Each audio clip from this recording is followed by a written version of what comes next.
Hello, everyone, and welcome to a very, very special episode of Paizo Live, where we are counting down the launch of our brand new cooperative board game, Pathfinder Quest. Yay! Hey!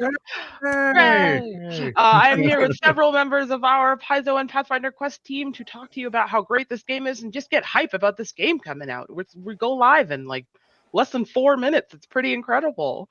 All right, so why don't we all introduce ourselves? As I said, my name is Maya. I am Paizo's community and social media specialist. Erik, you'll go ahead.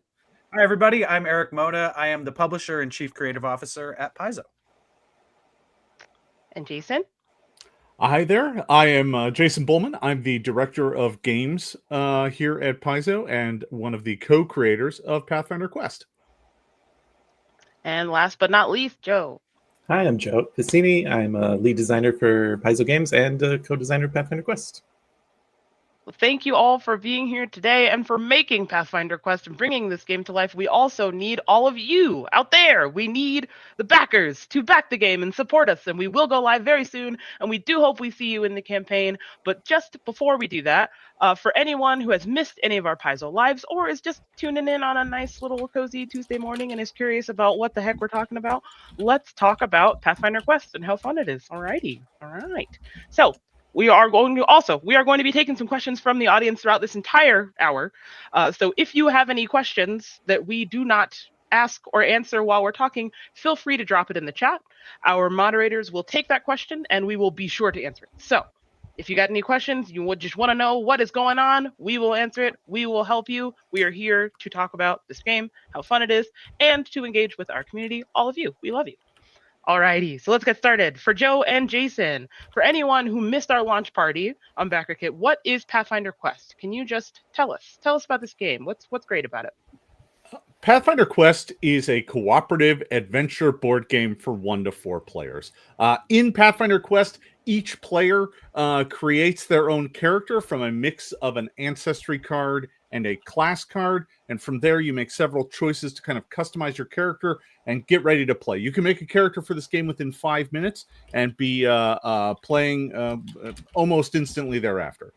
Pathfinder Quest is a long-form campaign. You'll play multiple sessions. Each one consists of an adventure.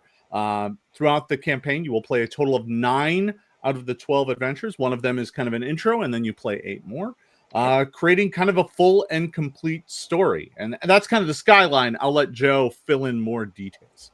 Yeah, you're going to have exploration and combat in equal measure. You're going to be going above ground, underground, into the wilderness, defending a town, doing other spoilerific things that we might get into anyway, because why not? And you're going to have special 6-sided dice that resolve challenges and also attacks and things in combat.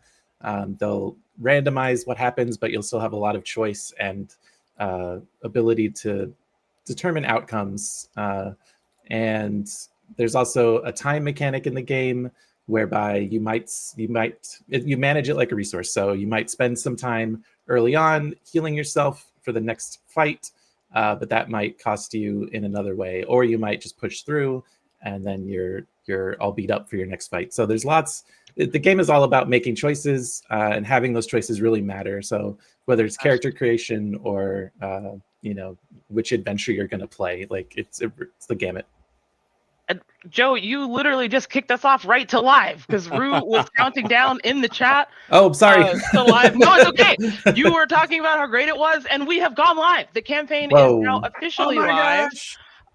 Please get in there and support our game. Oh, no. We have one backer. We have one backer. Let's go. Whoever the Thank you, first backer Thank is. you, Thank you. best. Thanks, Thanks, first backer. You got in there already. We will be taking a look at that campaign page throughout our stream to see how well you guys are supporting us, how much you guys are jumping in on Pathfinder Quest. And while we're doing that, we're going to keep answering. So, like you said, Pathfinder Quest, cooperative game, 1 to 4 players, super quick to set up. This is a great game for game nights, right? Like this is a wonderful way to introduce Pathfinder type world into game night. Correct? Absolutely, it's a board game first and foremost. So whether or not you're familiar with the Pathfinder setting and you just want to share it with your friends who maybe don't play tabletop role-playing games or haven't yet, this is a great way to do it. And if you have never heard of Pathfinder and you're interested in a great high fantasy setting that's just like filled with cool stuff and has a rich history, but that doesn't require you to know any of that going in. You will learn it as you play and learn about how cool this world is. Then you're good to go either way. That's great. Like, it's a game for Pathfinder fans. It's a game for board game fans. It's a game for your cousin who happened to be at game night because his visit was on the game night and he doesn't really want to be there, but now he does because Pathfinder Quest is so much fun. It's a game for everybody. Really, it's a great game. Let's talk to Erik now also. So we do have this BackerKit going on, but we are also a company that just puts out books. So we've had a lot of questions about why we are crowdfunding this game, Pathfinder Quest. So for Erik, why are we crowdfunding Pathfinder Quest instead of a traditional launch? And what's special about this project? And also, for all of the people who are used to crowdfunding or those who are new to crowdfunding and wonder what is a benefit of crowdfunding as well, what are some exclusive things related to the campaign? Wow, what a powerful question. I mean, the root of this is, yes, Paizo is a well-established publishing company. We've been making primarily books, since like 2002. Why do we crowdfund? What's the deal? Well, the fact of the matter is the Pathfinder Quest, even though the goal is to sort of focus in on the core Pathfinder play experience, your heroes, you're going on adventures. Those adventures are different based on the decisions that you make. And in that way, it's much simpler than a lot of the stuff that we produce for, say, the Pathfinder role-playing game in terms of number of components and the size of the box and the manufacturing associated with it. This is in many ways the most ambitious project that Paizo itself has ever published. And so in this case, trying to make sure that everybody who wants a copy gets a copy. We don't underprint, but just as importantly, we don't overprint. That crowdfunding really is the best way that we can do that. So we can right size the production numbers for this game. Everybody who wants a copy gets a copy. We have just a tiny few left over, to sell through retail. That's the right answer for us. We want to make sure that we right size this to the desires of the community. Candidly, if this were a book, I could probably just in my head go, oh, we probably want to print this many copies based on past performance of similar things. But the reality is there are no similar things. Pathfinder Quest is brand new territory. Joe and Jason came up with this amazing idea for a game over like 2 years ago. They have been working on this thing for a very, very long time. And that's one thing that I think is really important. We're not crowdfunding Pathfinder Quest to be like, well, guys, we got a rough idea of a game we'd like to produce. What do you think? Maybe not. No, we know what the game is. Oh, yeah. And the files are done. Like, they're at the printer. So the question is, how many of those do we make? And there's also some unlocks and things as well. So how much cooler can we make Pathfinder Quest through your support at the BackerKit? And I think we've got high hopes that people really dig what we're doing. We're really excited. I'm personally so excited for this game because we've been producing Pathfinder since 2007 in one form or another. And, I know this is true of a lot of us. It's like we're so passionate about our hobby game, addiction. And there are other people in our lives, maybe parents, siblings, or whatever, who would say stuff like, hey, might I play that game? And you kind of look at them and go, maybe. I hope you like to read, and how much time do you have? 800 pages of rules, and they go, it's cool that you have your thing, Erik. And then they go to something else. Pathfinder Quest, I think, is like a legitimate, like, anybody can play this game. We've done this at demos at a number of different conventions, just kind of grabbing people of all variety of experience with tabletop board games, from hardcore gamers who kind of are on top of all the new releases to people who are just like, sure, I'll play a board game. And Pathfinder Quest has enough sort of complexity tactically and with the decisions that you make that there's a lot of novelty for, I think, hardcore gamers. But I think in terms of like more novice gamers, this is going to open a whole world of emerging storytelling, of different choices that they can make. And to me, that's what I'm super stoked about. And we'll see how many of those folks are out there. We will. Through your evangelism of our campaign, that's what's really going to grow the pie and get more cool stuff added to the campaign. Now, Maya, you also asked about special stuff. about Yeah. exclusives, and I'm really happy to report that there are a bunch of those things. Love There things that are like exclusive, even when the game is already fun and you're getting in early on this, helping the BackerKit, you're helping it happen. But on top of that, extra special things. There are Tell 'em extra what we got, Erik. special things that are unique to this campaign. So Yes. one of the cool things about this campaign is we've reached out to a number of our friends who make accessories and make other cool stuff for games, and we've got them on board to produce some really neat accessories to be add-ons for Pathfinder Quest. And among those, we have a set of Magma Quest dice. So, and you can see from the backgrounds of Jason and I know there's so much magma. old books. But these guys have the cover of Pathfinder Quest, you know, and so there is a lot of, this thing takes place by a volcano, folks. So, you know, no spoilers, but do the math.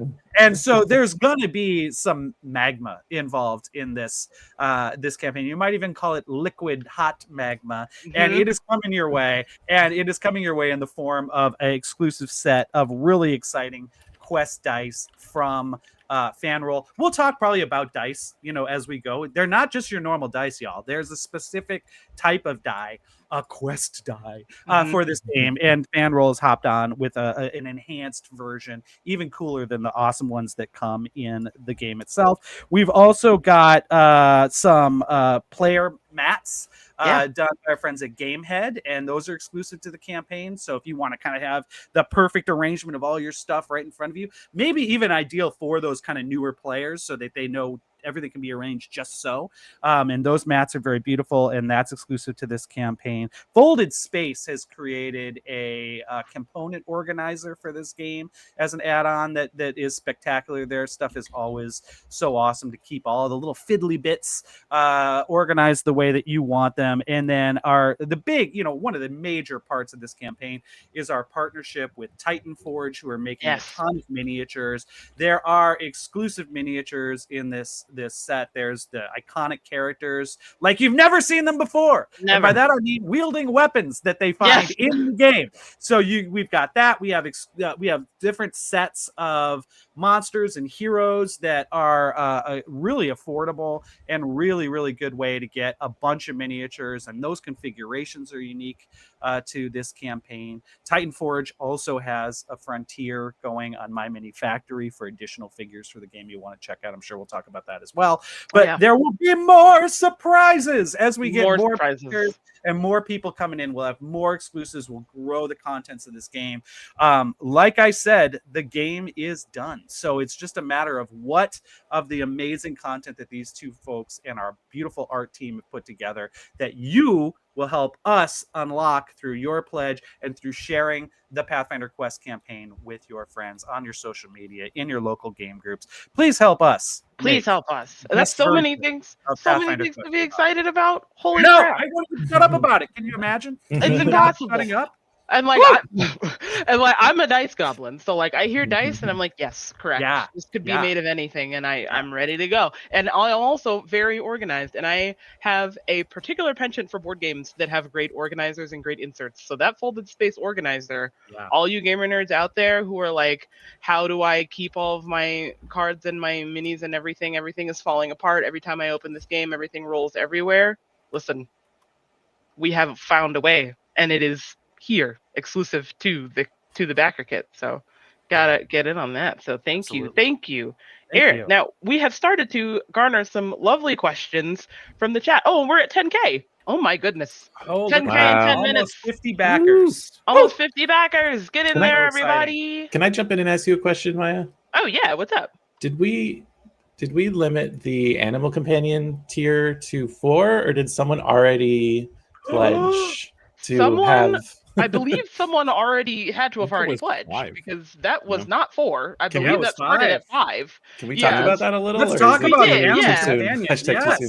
Yeah, go ahead. Why don't Joe or Jason? Why don't you want to talk about how wonderful this pledge is? Because it's crazy that someone already did it. Thank you. So we wanted to do something, you know, really kind of special for folks who maybe had a little bit extra to chip in and wanted you know, something memorialized in their copy of the game. So we came up with a pledge tier that is an animal companion. And if you get this pledge tier, we will work with you to create a custom card for the game featuring your pet. We will take photos of your pet and we will give them to one of our artists to create an art piece of. And as part of your pledge, you'll get you'll get, obviously you'll get the game and all of its pieces. But we'll also send you, I believe we upped it to 20 copies of your animal companion card and a really nice art print of the piece of art we do of your pet that we commission out. So it's a little pricey because we have to commission art and do some extra stuff. Do we accept kids? Yeah, I was like, do you see? No. I'm going to go with no. No. For babies only. But really, what is too expensive a price to grant your pet immortality in the world? Oh yeah, this is an incredible tier. It's a bargain at twice the price. And thank you so much to the backer who did that in the first 10 minutes of us going live. I can't wait to see people's pets. I know. Is very exciting. That's one of the greatest parts about this. Now we get to see adorable pet pics. Fantastic. Right. Yeah, it's all the long con. It's a long con. You have to look at adorable pets. Yes. So thank you so much for doing that, and thank you to everyone who's backed our campaign so far. If you haven't backed the campaign, get in there. What are you waiting for? You got time. We've also got a lot of questions already from the chat, and please keep those questions coming as we continue. If you've got questions about the campaign, about what things we have in store, with the exception of we won't give too many spoilers because we do want to keep things exciting and fun throughout the campaign. But if you get any burning questions about the game or the campaign, put them in the chat and our moderators will collect them. And of the questions that we've already got, let's see what is going on here. Okay, we've got a question from OmniDomni that says, for those of us who play these games with our friends online, will there be support to play via our favorite virtual tabletop simulator? Any of you like to answer this question? This is a great question. We got a lot of online friends. I think the thing that's important to stress here is that we are attempting to find a good partner for that. That's a tricky thing that's beyond our internal skill set, and we would love to bring Pathfinder Quest to a digital environment. We've been chatting with some folks about that, but we don't have anything to announce right at this moment. So we're going to keep working at it, and if anything develops, we will definitely let everybody know. We will let you know. We will, if anything develops there, we will let you know, both in the form of backer updates on the BackerKit campaign, as well as in social media. So stay tuned. Hopefully we'll see what happens there. All right, we've got another. Oh, what's up, Erik? I just I'm the publisher, guys, so I'm going to allow me a moment to be brazenly commercial. Like, the reality is the game is just coming to fruition, and the more people who back this game, the more successful it is, the more likely it's going to be that we're able to find the right partners for this. Of course. So I mean, it's kind of obvious, and I hate to be that guy, but that's my job, so here I am. The more that we move of this product, the more likely it is that we'll do other adventures, that will expand some of the accessories and things like that. If this thing just kind of squeaks over the line, we'll see. We're really excited about the game. It is a full, robust, awesome game. We've all played it a bunch here. We're excited to get that out. We are candidly excited about the possibility of expanding even beyond that. And the thing that's going to make that happen is not how much we feel it in our hearts, but it's how many of you out there are excited about Pathfinder Quest, how many new people come to the campaign. And it's going to be a lot easier to convince, say, a partner in the digital space, hey, let's give a digital game a run if we move thousands of copies. If we move 800 copies, they might say, well, maybe we've got other things to do with our time. So I hate to say it, and again, it's like, sorry, everyone, but the reality is the more copies of this thing we move through this crowdfunder, the more likely things that aren't currently a part of the plan will become part of the plan, because there will be a proven audience for it. So you can help us by backing the BackerKit and spreading the word to your friends. And that type of thing is going to make it much more likely that anything you don't see here could come to fruition in the relatively near future. From this point forward, whenever we get kind of a direct commercial question, I'm just going to toss it straight to Erik. I'll go put on a tie or something. But I want to throw in that design-wise, we've been very deliberate about making this something that can be expanded in the future, and that will have nice hooks for future expansion or building on what we have here on this complete game as it is, because we hope that it's as exciting for you as we find it. Yeah, I think that is something that's interesting.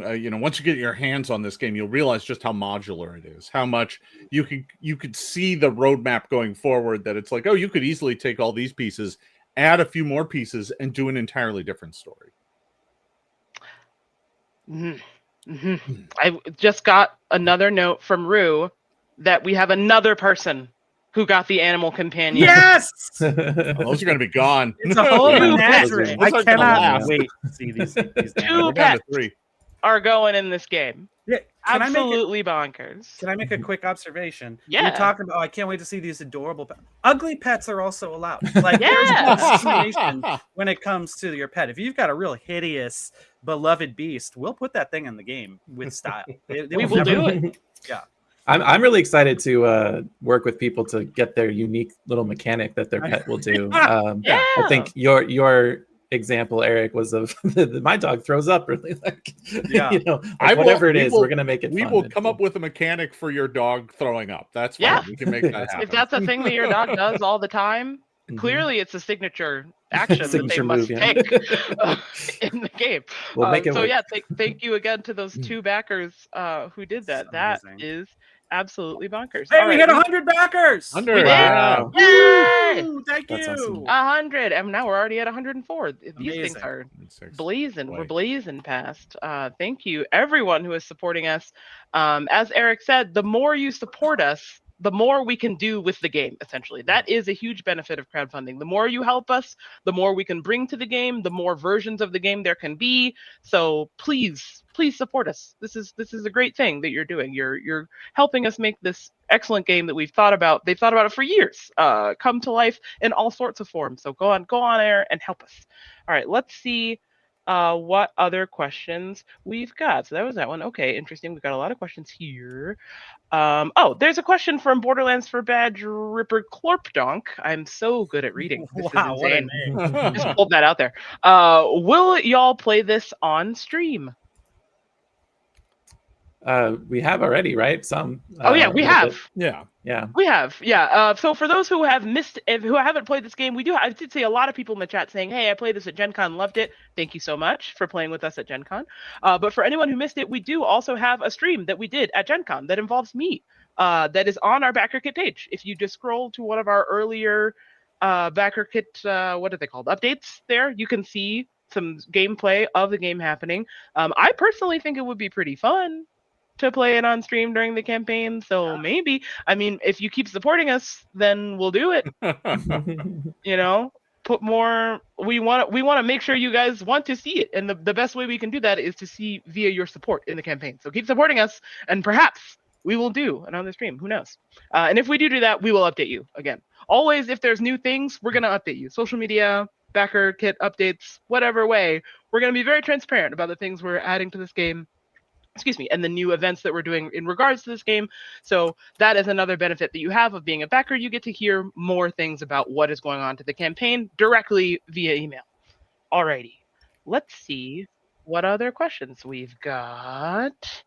I love Clorpdonk also said stretch goal, Rain Reynolds tattoos your forehead. Whoa. Why didn't we think of that? I don't know why we didn't think of that. Imagine.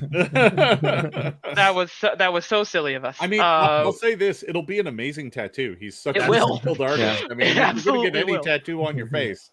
I mean, I would also love if there are any members of our community who have any Rain Reynolds tattoo art, please show us and tag official Paizo in social media. I would personally just love to see that. And if it looks really cool, we might even be able to share it on like Blue Sky or something. We've shared memes on Blue Sky from people who've made hilarious Pathfinder memes before. So if you have cool Rain Reynolds art and it looks totally appropriate and looks beautiful and stunning, share us. I want to see. Nice.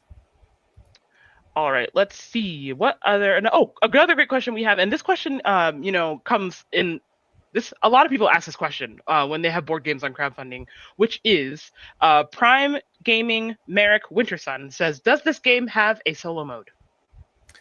Absolutely. You can play this game with 1 to 4 players. You will always have 4 characters in the game, so you'll be controlling more than 1 character if you have fewer than 4 people. But you can play this completely solo. We wanted to make sure that this worked at many different player counts and also was a consistent experience that we could kind of predict what was going to happen. So you're always playing 4 characters in the game, regardless of how many humans you have at the table. Mm-hmm. We know it's hard to get your friends together, and sometimes you just wake up on a Sunday morning and want to play a game by yourself with some coffee. So Pathfinder Quest accommodates that as well. Could we? I've got a question for Joe and Jason. Could we talk a little bit about the gameplay of Pathfinder Quest, in particular, how it relates to the challenge book and how that allows for no GM and different things happening in friendly play? I think that'd be a really cool thing to talk about. So yeah, every time you sit down to play Pathfinder Quest, you start with the adventure book and you turn to the adventure that you're currently set up to play. And at the beginning, it's the very first adventure. But after that, you might have choices of where you go next, or it might send you to a different part of the book. But fundamentally, your play session starts by opening up to the first page of the adventure you're about to play. That kind of gives you a bit of an intro, reminds you of where you're at in the story. And then you turn to the first encounter. And the first encounter will tell you to, generally speaking, will tell you to put down map tiles and start your adventure. So you'll go and get a map tile, you'll put your characters in one spot, and each adventure is made up of several encounters. In each encounter, there are challenges, both combat and exploration challenges, and sometimes there are combats. And throughout this, you'll read the encounter, you get to read the entire encounter and everything that it contains, but scattered throughout this are these challenges. And the challenges might be something as simple as, do you, this villager is injured. Do you attempt to help them? Roll a medicine check, and you will roll the skill on your character. And all of these challenges, there could be other things too, like, do you try and break open this chest? Or there are challenges that happen in combat, like there is a well. You can try and push the bad guy into a well. And all of these challenges, generally speaking, require you to roll the quest dice based on some skill your character has. And that's when the challenge book comes in. So the challenge book is a book with over 400 entries in it. And each challenge will send you to one entry or another based on how well you did or what choice you made. So in a way, the challenge book kind of works like your GM. It hides secrets from you. And until you make decisions or make choices or roll dice, you don't know what the outcome might be. And sometimes you'll get to an entry in a challenge book that'll tell you to make another decision or another check and send you to other entries as well. So it can be kind of a web in the challenge book as you try and resolve, some aspect of the story. So throughout this, right, you'll kind of constantly be going back and forth between the adventure book and the challenge book. And there's one other wrinkle to this as well, which is very frequently at the end of an encounter or at the end of a challenge, you'll be told to record something in the adventure record. Right. And this is generally a phrase. And the adventure record is a sheet that comes in the box. And throughout the remaining adventures, or later in that same adventure, you'll be asked things like, did you record, helped the dog? And if you did, it'll tell you to go read a different challenge entry, which will change the story once again. So the adventure record combined with the challenge book and the adventure book kind of serve to guide you through the story. They're the path that you will take to get to the end of this twisting tale. So yeah, that's kind of how that plays out. So you never need a GM, you never need an adjudicator. In fact, whenever there's any conflict in the rules, the players at the table decide how they work out. We actually have kind of the base way, which is decide in the way that is most advantageous to you. And then there is a hard mode for the game, which is whenever anything is unclear, decide in the way that is least advantageous to you. That's kind of playing the game on hard mode. But we don't think that'll come up too often. An example of that is, if you have, so again, there's no game master here. There's nobody running the game for you. So things like enemies, when they attack, you are going to decide as a group who they attack if they have, a couple options. And like Jason was saying, the base way is to you get to pick who they attack, and you're probably going to pick the fighter with the giant shield, right? But you can also flip a coin, especially if you were part of the launch party and now pledge, you get that cool dragon coin that we got. But also the game comes with a token you can use. But regardless, you can either make that decision or in your best interest, or you can make it even harder on yourself if you want to for some reason. Lots of people want to. Yeah. That's the thing. Many times you play a board game and you're like, you know what? I would like to play this board game with the intention of giving myself stress for the entire Saturday. And we have given you that option because we know that those gamers are out there. And it's very valid and very okay. Some and people, also- some folks have lives that are too calm. Yeah. And we are here to shatter You that. just need a little Discord. That's okay. We can provide that. And also note, if you don't help the dog, nothing will happen to you in the game necessarily, because I'm not going to give a spoiler, but I will be personally upset. It's fair. Just to know. Speaking of dogs, Yeah. Yeah. Oh, speaking of dogs. Oh, yeah. Speaking of dogs. there is only one animal companion pledge level left. There's my 4 gosh. animals that have already joined the Pathfinder That Quest. is crazy. There's still room for your pet. We would That is love to crazy. get, that 5th animal. I really hope that, amazing. after we find out, who all these... I wished that the backers who did this animal companion will let us, share their pets with the Paizo community so that we can see their process of them becoming in the game, because how cool is that? How cool is that? 4 people's pets are being turned into companions in the game? We haven't really talked about it, but I think that's something we'll definitely ask each one of them. And if they don't mind, we'll share photos of their pet That'd be and watch it amazing. get transformed into art and eventually into a It card. would be really fun, and we'll absolutely get consent first, but I think that would just be really fun to do. I'm sure the community would love to see that, and so I would love to ask them. Thank you, Jason, for saying on record that we will ask them. We can do that. I have a couple other far-ranging thoughts about what we might be able to do with these, but I'll save those. We need to figure it out. It's me thinking off the cuff, and I don't want to speak off the cuff in a live stream. All right, so we have a bunch of more questions here from our audience. And again, if you've got more questions, put it in the chat. Our moderators are taking them and sending them to us. We have a question from ABC Childs. ABC Childs? There's an extra I here that I'm questioning. Is it I'm so Childs or is it ABC Childs? It's ABCI Childs. So that's why I'm personally confused. I'm sorry, ABC Childs, if I have butchered your name. You are still a valued member of our community. I'm trying very hard. This game has a lot of minis in it, and ABC Childs wants to know, curious about miniature size. Yeah. Are these minis the same size as the already produced pre-painted miniatures for Pathfinder? Yes. Yeah, they're designed to work with with our miniatures. Yeah. Well, some of them are. Aren't some of our miniatures aren't some of the minis for this game quite large? Well, yeah, but there's large monsters in the world, Maya. Yeah, right. Exactly. Yeah, okay. Oh yeah. Oh, I love showing off. You can't do better than just showing off the miniatures So themselves. Nice. So in the deluxe tier currently has 5 miniatures in it, and that would include this massive time dragon, which this is a huge figure. It's on about a 3-inch base. This is mini scaled to go with all the other miniatures that you have. And then obviously we have the 4 iconic characters. You've got let's see if I can hold this in a place where people can actually see it. So this is Kyra. I've got Valeros here. I've got Mauricio. There's me. Hello, chat. Kyra, Maya, Yeah, Kyra, Maya, Mauricio, all wonderful people. And then Ezrin with his thwacking staff. Gotta have it. Yes. Right. Yeah. I was so happy to see that in the trailer. I put it on social media immediately, because who doesn't want a gif of Ezrin smacking a skeleton in the head with a staff? So incredible. Fun story, when we were talking to the sculptor about the minis, they wanted posing reference. So when you're creating a miniature, they'll create a model of the character, and because these are modeled in 3D, they can kind of repose them and move them around without having to start over. And for these, they said, hey, what pose do you want these characters in? So I searched around for a lot of things to figure out some posing, but for Ezrin, I literally just went straight to the Saruman with the staff from Lord of the Rings, kind of leading forward, about to beat up Gandalf. So that's Ezrin's pose. If you're curious, that's the pose information. I Inspired.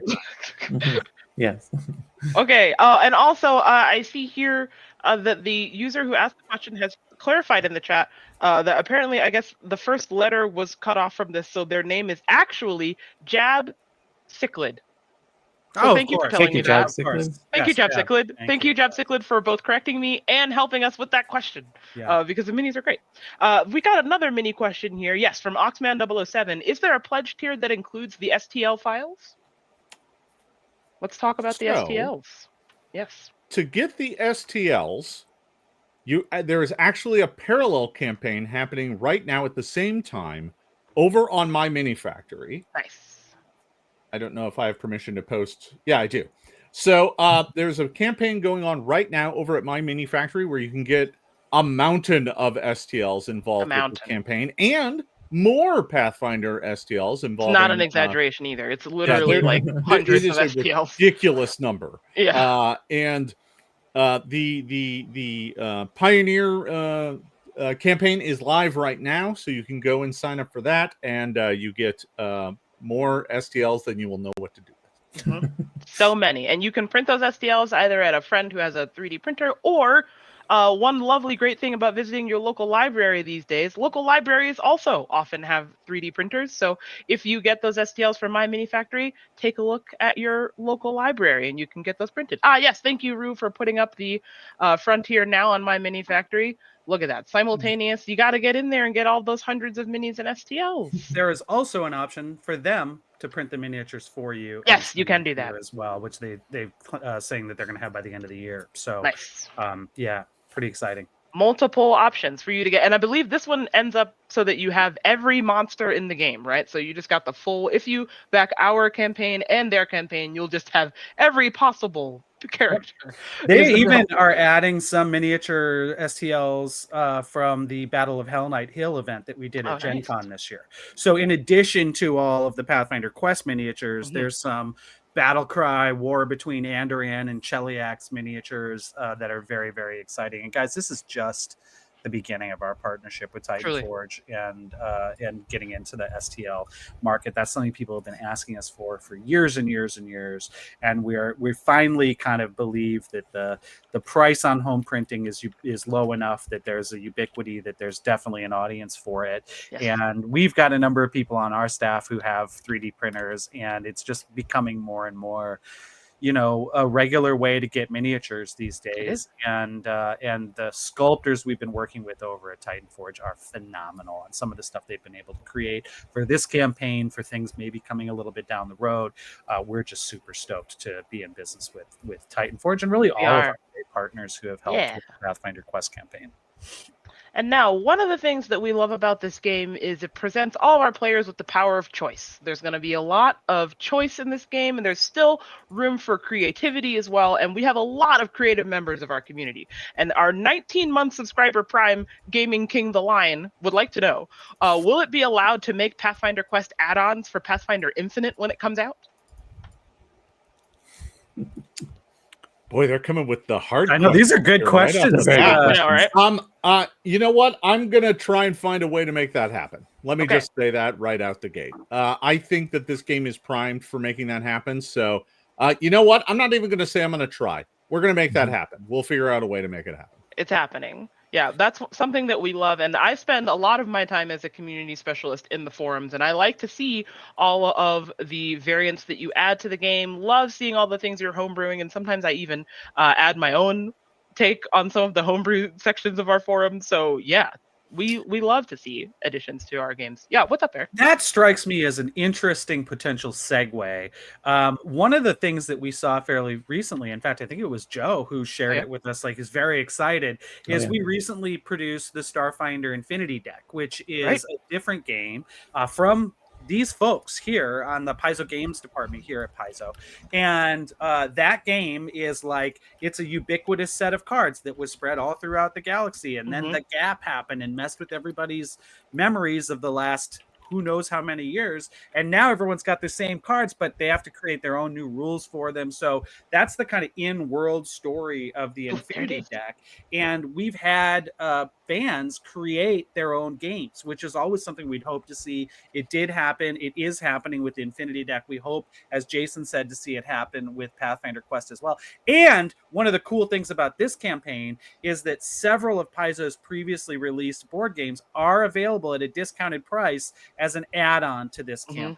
So you can scroll down the campaign. You can get, if you haven't had a chance yet, to check out the Infinity deck, to check out soon to be released, I believe, Pathfinder Monster Match is in there as well. So that is a monster dating game. Amazing. And a couple of other games as well, like Elemental Stones. Yep. Go and check that out. If you haven't had a chance to explore the great games from Paizo Games, this is your opportunity to do that. It is. Price. You can supply multiple game nights with this campaign alone. That's right. You know, all wrapped into one. This is, since we're talking about add-ons, this is also a good point to talk about the fact that if you're coming here and you like board games, but you've never checked out Pathfinder, we've also included some ways for you to check out the role-playing game as well. The beginner box is available as an add-on. If you're new to Pathfinder, the beginner box is kind of the perfect way to get into the game. It includes literally everything you need to start playing. It includes dice, characters, character building rules, an adventure, maps, pawns, literally everything you need to get started. In addition to that, there is a bundle of the core rules. If you want to jump in directly into the deepest depths of the game, you can get the main core rulebooks for Pathfinder as either PDFs or in print. We do have print editions available. And those are all at a pretty good discount as part of this campaign.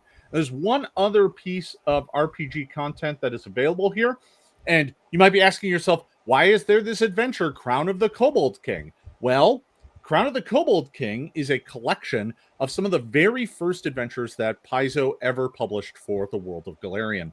And they are set in the Darkmoon Vale region, which is the region of the Pathfinder Quest board game. As a matter of fact, the board game takes place several years after the events of these books. And these adventures kind of set the stage for what comes later. Now, that said, we made sure that Pathfinder Quest was very approachable. You kind of learn the lore as you go. You're not lost if you don't know these adventures. But if you want a deeper experience, if you want to fully understand how this entire region came to be, all the influences that are in play, kind of get more lore and story about some of the characters you're going to meet in Pathfinder Quest, Crown of the Kobold King is the way to do that. You can get that in both PDF and print as well. And speaking of familiarity or lack of familiarity with the game, we do also have Lafia Mafia's question, which is this easy to play with a group of 4 who have never heard of Pathfinder at all? Asking for a friend, they said. 100%. That was like one of our primary goals. Was this game is for board game players who don't necessarily have any experience with our world, our existing Pathfinder worlds. So, yeah, this is and you know. You will learn some things about the world of Pathfinder as you play this, and if you're familiar, again, you will see familiar faces and places, and you're like, "Oh, I know that," and that's great. But again, you don't need to. I think the thing you need to know about Falcon's Hollow, the setting of this game, is that it's a sleepy lumber town in a high fantasy world, and we tell you that in the intro flavor text. So you don't even need to know that. You don't need to be here for the stream to hear me say that, because you'll find out right away. And then you'll know everything you need to know, basically, as you start this kind of grand adventure that goes all over the place in this setting, which is cool. Bothering Falcon's Hollow yet again. But if you buy some of the other adventures, you can see some lore as to why Falcon's Hollow just keeps getting gut punched. I do love the idea of people playing Pathfinder Quest and then some subset getting interested in Pathfinder and playing Crown of the Kobold King, and it'll be kind of like a prequel to the Quest story, because they'll see things kind of the other way around and say like, oh, I know that character, like their skeleton shows up later or whatever. No spoilers there either. But yeah, I'm looking forward to that. People kind of having that backward experience. And we do want to announce too. Oh, sorry. Hit 50K. What? Wow, that's big mini little announcement. We've already hit 50K. We're very close to our 75K goal. Keep supporting us. Keep helping us. Keep allowing us to bring Pathfinder Quest to life to everyone. Thank you all. Sorry to so interrupt much. you, Erik, as well. You may continue. That was just a big. We had to say it. Well, yeah, I did.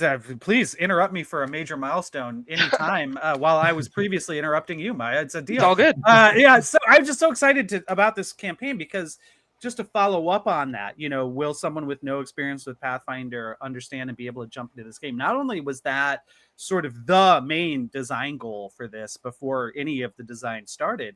But now that we've been play testing this at conventions and doing demos and things at Gen Con and elsewhere, we're seeing it at the table. There's a lot of people who have come to us to play this game who do not have tabletop role-playing game experience, are not, super gamers even, and they have, I think, found it very easy to understand how to play this game. And you just see that light in their eyes in that same way that many of us who have been RPG players for our whole lives, we had the first time, wait, you mean we can kind of do lots of different things? We have tons of different choices, and the story is based on our decisions. Like you see that kind of moment, that aha moment in those new players. And that's exactly what we've been hoping for with this game. And so, yes, absolutely. This speaks to all different experience levels, both with Pathfinder and with tabletop gaming itself.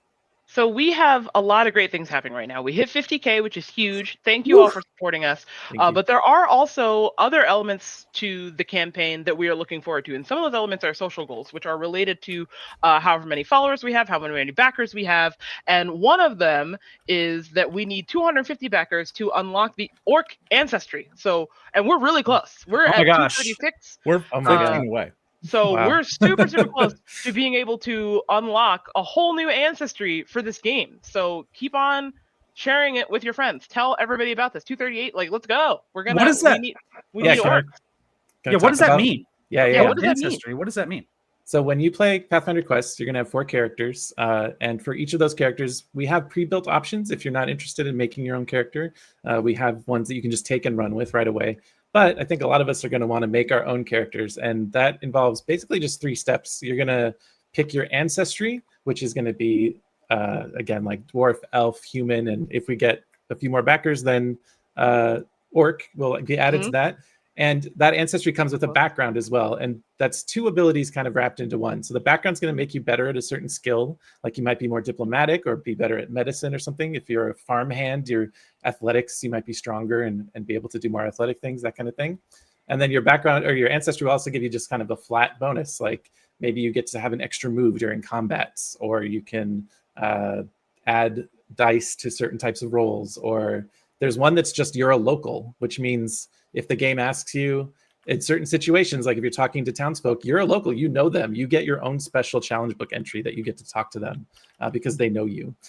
So there's all kinds of cool things wrapped up in ancestries. And we actually went through and made sure that throughout the game, every single ancestry, which again comes with a background, will have some special uses in the game where if you are exactly that background, then you will get a bonus or you automatically succeed at something because, like, for example, if you're a former pickpocket that's now an adventurer, and and someone's pocket needs picking, well, you're the one, and you don't need to roll. Yeah, you don't need to roll to see how it goes. You do that, so you get to do it for free, and succeed, that kind of thing. So an ancestry really unlocks a lot more player choice than it might sound at first.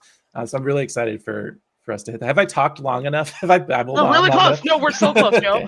We are 6 away. So everybody we need more here. We are so close to adding this orc ancestry. And as Joe said, it adds more options, more choice to the game. It makes the game even more variable than it already was.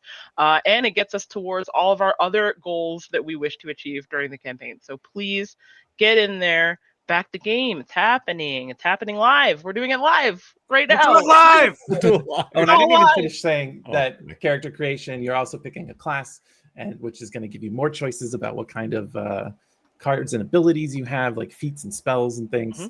And I think we know about one of those as well. Well, there is a pretty big goal at 200K. Okay.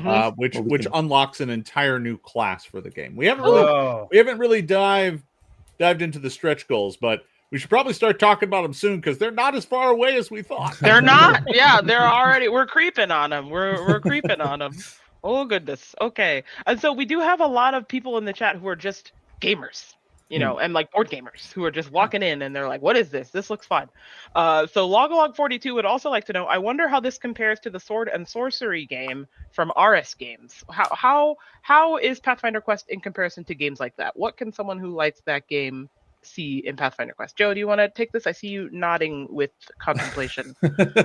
So we've We've been inspired by lots of campaign style games that have you playing fantasy heroes that are doing story driven quests, and there's a whole range of these games, right? They can range from anything like a hero quest where you're just kind of pounding down doors and killing everything in a room and then getting some treasure and going to the next room and doing the same thing, and then there's your like Gloom Havens and your Sleeping Gods and your very like sprawling narrative and also very like complex involved setup and sort of character management and stuff. And we're fans of all of it. Like they all have their place. And what we shot for with this was right kind of in the middle where there's lots of options, but not an overwhelming amount at any given time. And those unique options can kind of combine in a way that makes for unique stories at every table. And so in terms of what other games it's like, it is campaign driven, it's story driven. You're going to play through adventures and your choices are really going to matter in this game.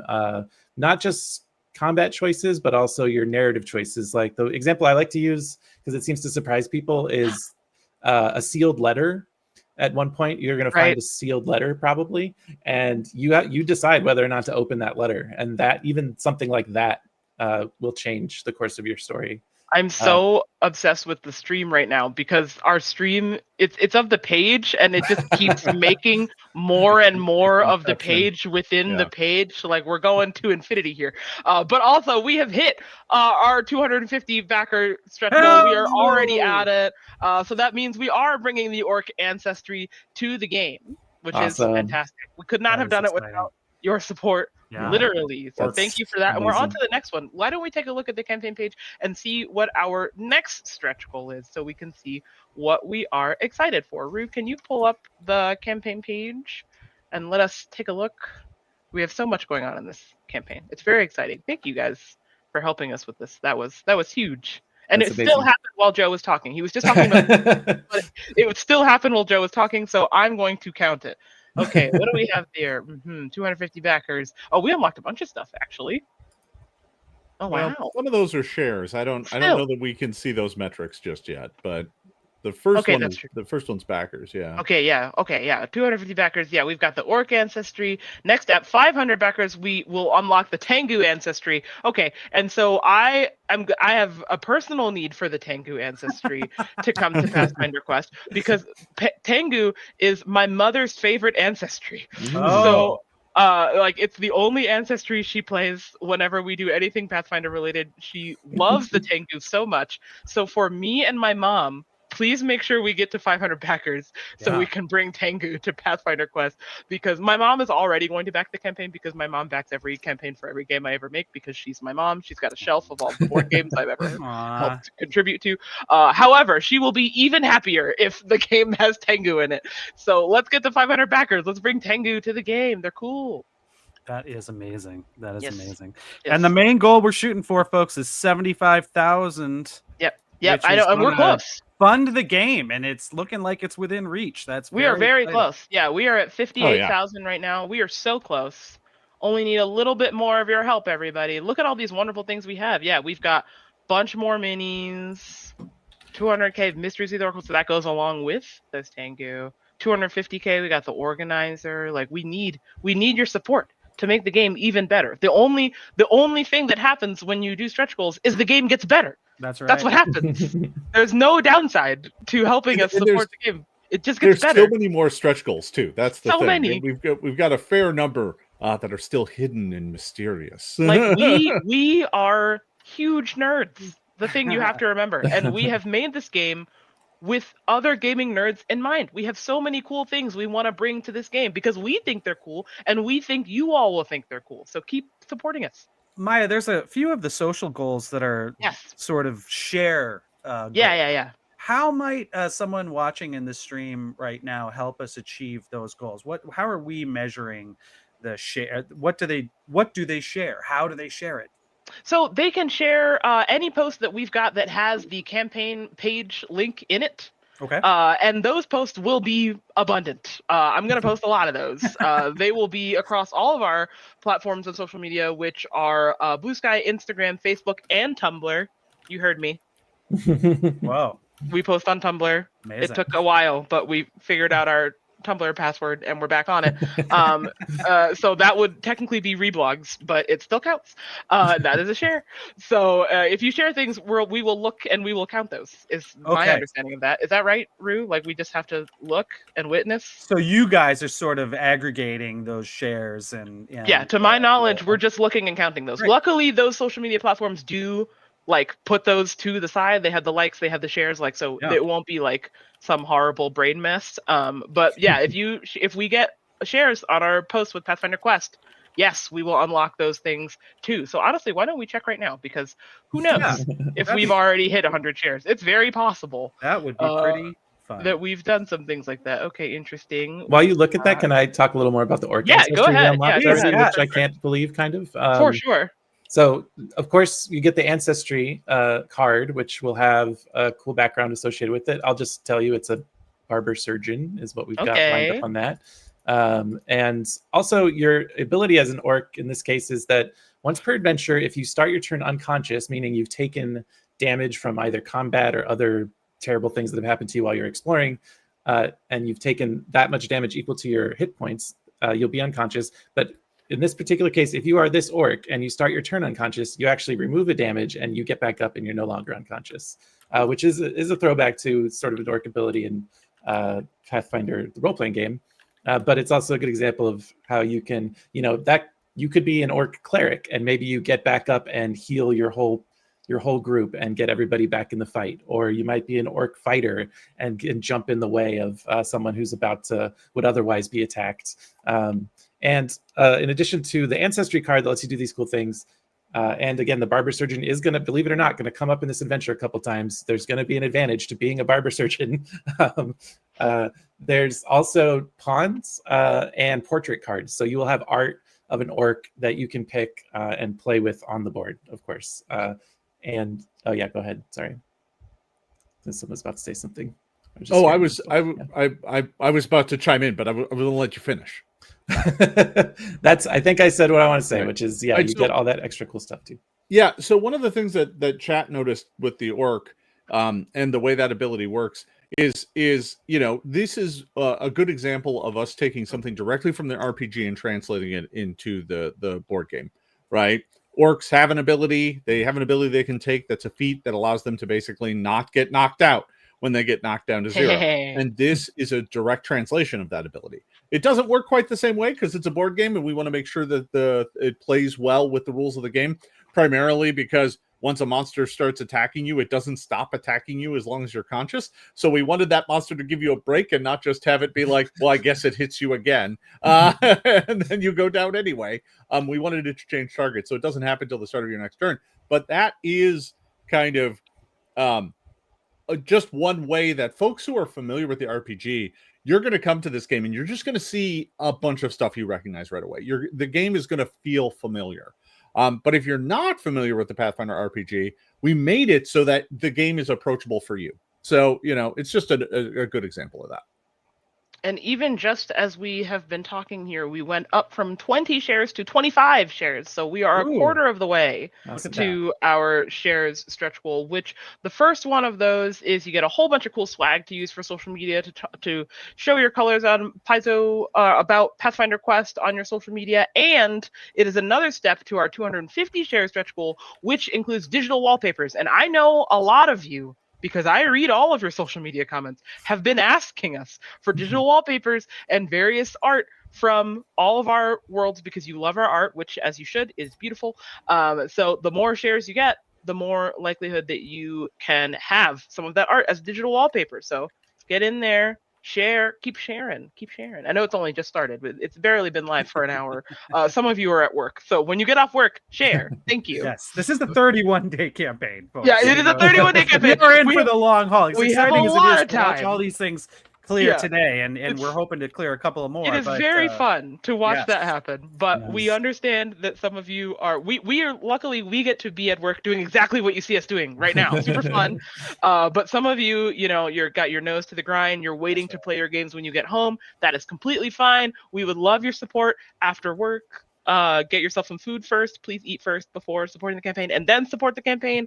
And we would love to see you. Hopefully, we will get some more of those shares. Okie dokie. So we have many questions here.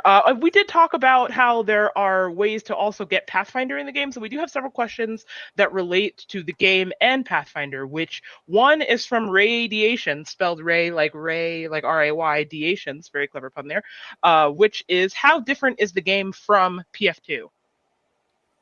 It's fundamentally different. Sorry, I keep jumping. I'm going to let Jason take this one. No, I'm no, just so no. excited. No, come on, you man. are Okay, just okay, as great. knowledgeable. Your and excitement answering is this great and question. encouraged. Go on, Joe. I think we're all being very polite. So, okay. Yeah.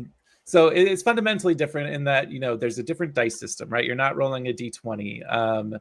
This is, again, there's no game master, so there's not one person that's kind of responsible for telling the story and inhabiting every other character who's not the hero characters. Like, everybody gets to play, basically.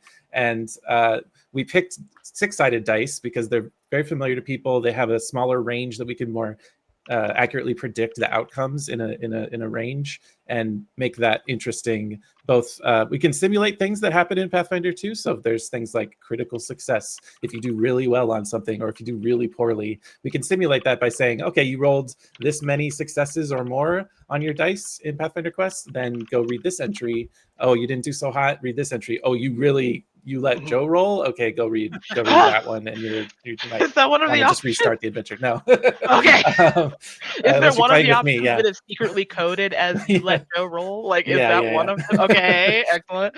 All right. In terms of, like, storytelling and having a group of friends together that are working together, it's very much a cooperative game. Like, we say that every time we talk about it. It's a cooperative game. But it is. So, like, you really want to work together. There's lots of cool things you can do. I've seen people line up each other's shots in kind of ways, both in combat and there's even ways to do it outside of combat in lots of exploration challenges and stuff. Nice. I do want to actually pass the mic though to Jason, because I'm sure he can add a lot more to this. What's up, Jason? I think if Pathfinder Quest will feel like it is a spiritual cousin to Pathfinder 2. You're not using the same mechanics. You're not, rolling the same dice and adding modifiers. Instead, you're rolling handfuls of d6s and counting successes. But other than that mechanical difference, the gameplay itself is kind of similar. You go to locations, you explore things, you face off against foes. That happens in initiative. On your turn, you get to take 3 actions, right? You're going to feel like it's a similar experience, even though the way that you play is more constrained because it's a board game, right? You can't decide to just do anything. You have to do what's available to you. But you will feel like it is a similar experience. And that was kind of our goal from the beginning, was to make a game that felt like Pathfinder, but was a board game and more approachable and something you could get, folks who have never played Pathfinder or never played a tabletop role-playing game, maybe not even played a complex board game, to sit down and play and have a good time playing within like 30 minutes, right? We want you to get playing right away. We don't want you to have to kind of read a 40-page rule book and understand a complex character building scheme. Like, I love Pathfinder, right? It is an amazing game. It is deep. It is rich. It is fulfilling. It can make stories that can last you years, can last you a lifetime. But I would never accuse it of being quick. Right. It's a game that you have to learn, and you will learn as you go, and you can get into it quickly, but to master it takes time, and that can be very rewarding. But for a board game, we really wanted you to sit down and get in on the action right away. We wanted you to start rolling dice, having fun, making tactical decisions right away. And Joe hinted on this, and I think it is super true. It is fascinating to watch people, even people who have never played before, within 1 or 2 encounters, suddenly the tactics start clicking, and they start realizing, wait, I should do this so that you can do that, so that you can do this. And and they start going, okay, that guy has 2 hits left, so I'm not going to bother using my spell on him. I'm going to use it on these other foes instead, because I know next turn you can kill that. And all of a sudden it all just kind of snaps into place, which is really important, because in the beginning of the game, we're pretty forgiving. But later on in the game, the fights get pretty tactical. The bad guys start hitting pretty hard. And if you don't have your tactics down, if you don't have your group kind of working together, you're going to have a tough time. And I'm going to end up having to buy Joe a box of donuts. Which that is a question. Yeah. So, Yoda Ate My Head also wants to know, is that what needs to happen? Yoda Ate My Head wants to know, what needs to happen for Jason to buy Joe a box of donuts? Oh boy, Yoda. Is that it? during our play testing, So this game went through a lot of playtesting. We Yeah, of playtested course. every scenario multiple times. Some of the early ones got playtested, dozens of times, it seems, especially the intro scenario, to make sure that the starting experience was right. Right. And throughout some of our early playtesting, we got to kind of the mass playtesting. We got to the end of it, and we realized that throughout the development, we had added all these bells and whistles to the player characters. They had more feats, more powers. We had increased some of the stuff they could do, but the monsters hadn't received a similar upgrade. And in the playtesting, I have to admit, it felt an awful lot like the monsters were getting steamrolled. Like the challenge wasn't there later on. And Joe and I had a lot of kind of debates back and forth. We started playing with different numbers, and ultimately I was like, listen, we're gonna amp up the numbers. We'll play test it some more. Everything seemed to work, but the fights got tighter, especially up at the higher levels. And you started seeing characters go unconscious in fights, and groups just barely squeak it out, which is kind of that's approaching that sweet spot where you feel like you've earned the victory. But Joe, you were skeptical. You think I took it too far. I thought that was the whole sentence. I thought you were going to say Joe was gonna get back to and be donuts done. here. No. There was some skepticism, so we had a little wager, a friendly wager. Okay. That should the game prove to be too hard, should we get a lot of people saying, wow, this game is just too hard, I have to buy Joe a box of Voodoo Donuts. And not the regular kind. We're talking the fancy kind. Oh, like yeah, the Voodoo expensive Donuts. box filled with like the bacon maple bars and the like a Voodoo Donuts whole and all the slab of works. bacon on A top. pretzel Yeah. stick through the heart of the Right. human-shaped voodoo. Oh, wow. donut. It's Yeah, I'm very not going to go serious. cheap and just get cake No. donuts. No. What am I, you'll a notice monster? about this wager is it's very win-win for me because I owe Yes. Jason nothing.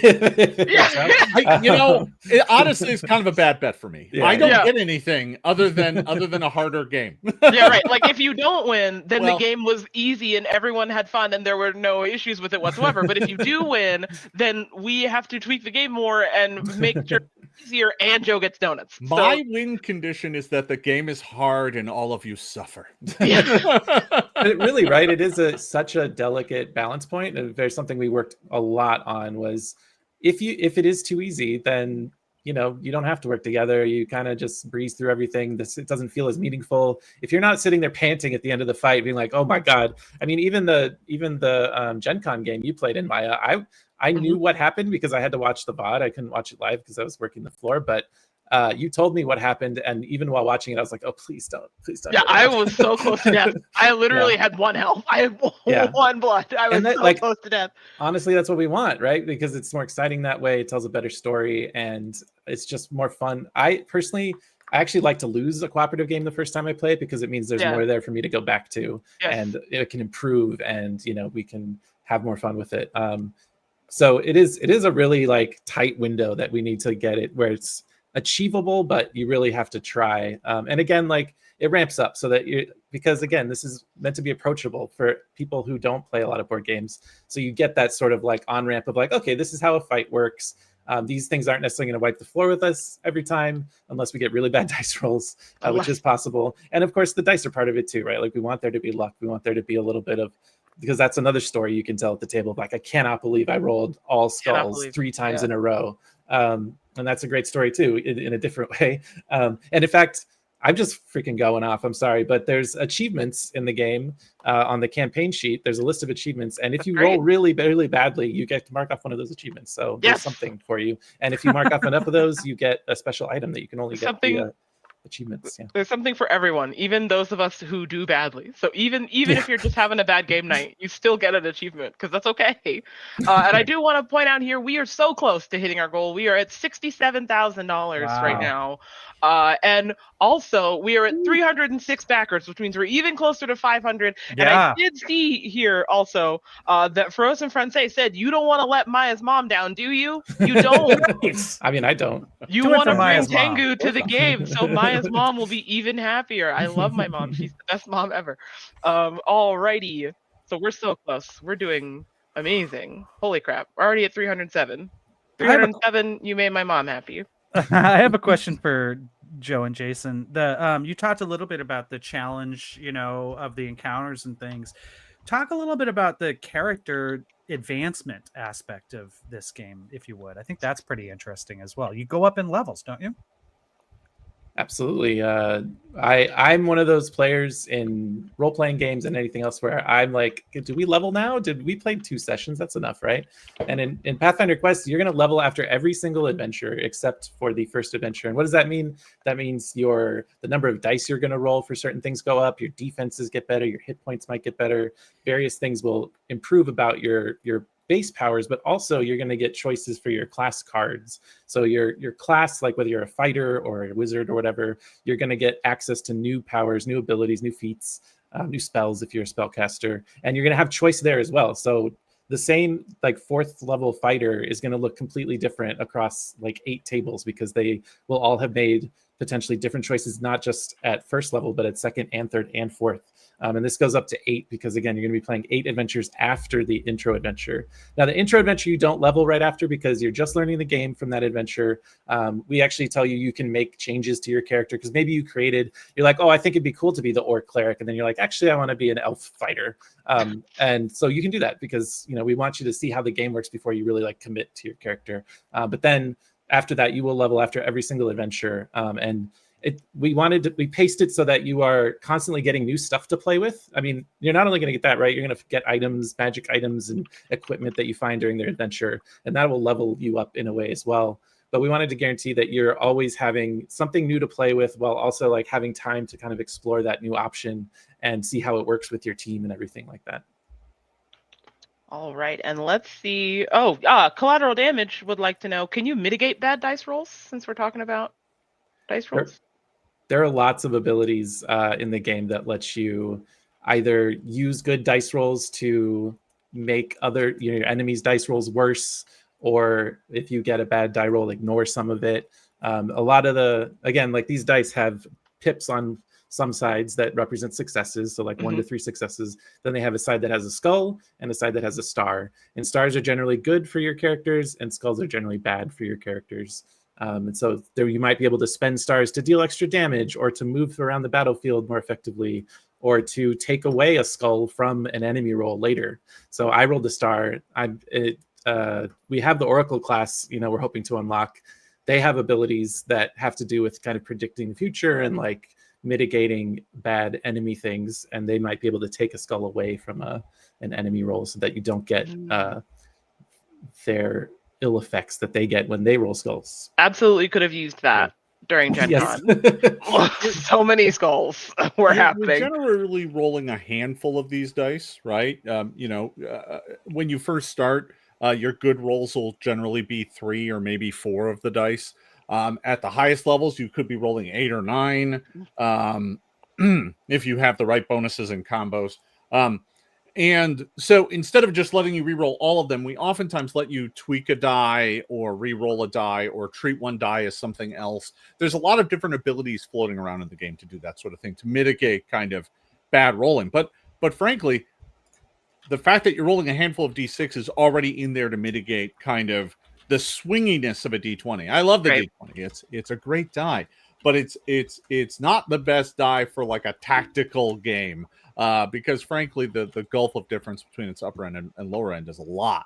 So you really kind of want to get that bounded down. So part of us using D6s was so that we could kind of flatten the overall curve of math. Now, I'm not going to talk about a whole bunch of math here, but that was the overall grinds goal. To a stop. Everybody, let's start talking about standard deviation. No, hey, where did everybody go? So yeah. That's kind of what we're aiming to do. And you did mention levels there, and Roxman007 wants to know, is there a level cap? You will end the campaign at level 8. Okay. Yeah. Does that mean it could never go past level 8? No, but it only goes to level 8 during this campaign. Okay. All right. And then you get some. Oh, I'm sorry. No, go ahead, Joe. Go ahead. You get some amazing ability. Like you get cool stuff throughout, but like the level 8 abilities are kind of ridiculous. Like, I mean, and you'll need them. You'll need every single one of them. For that last adventure, you're going to need every single ability we give you. But they're pretty awesome.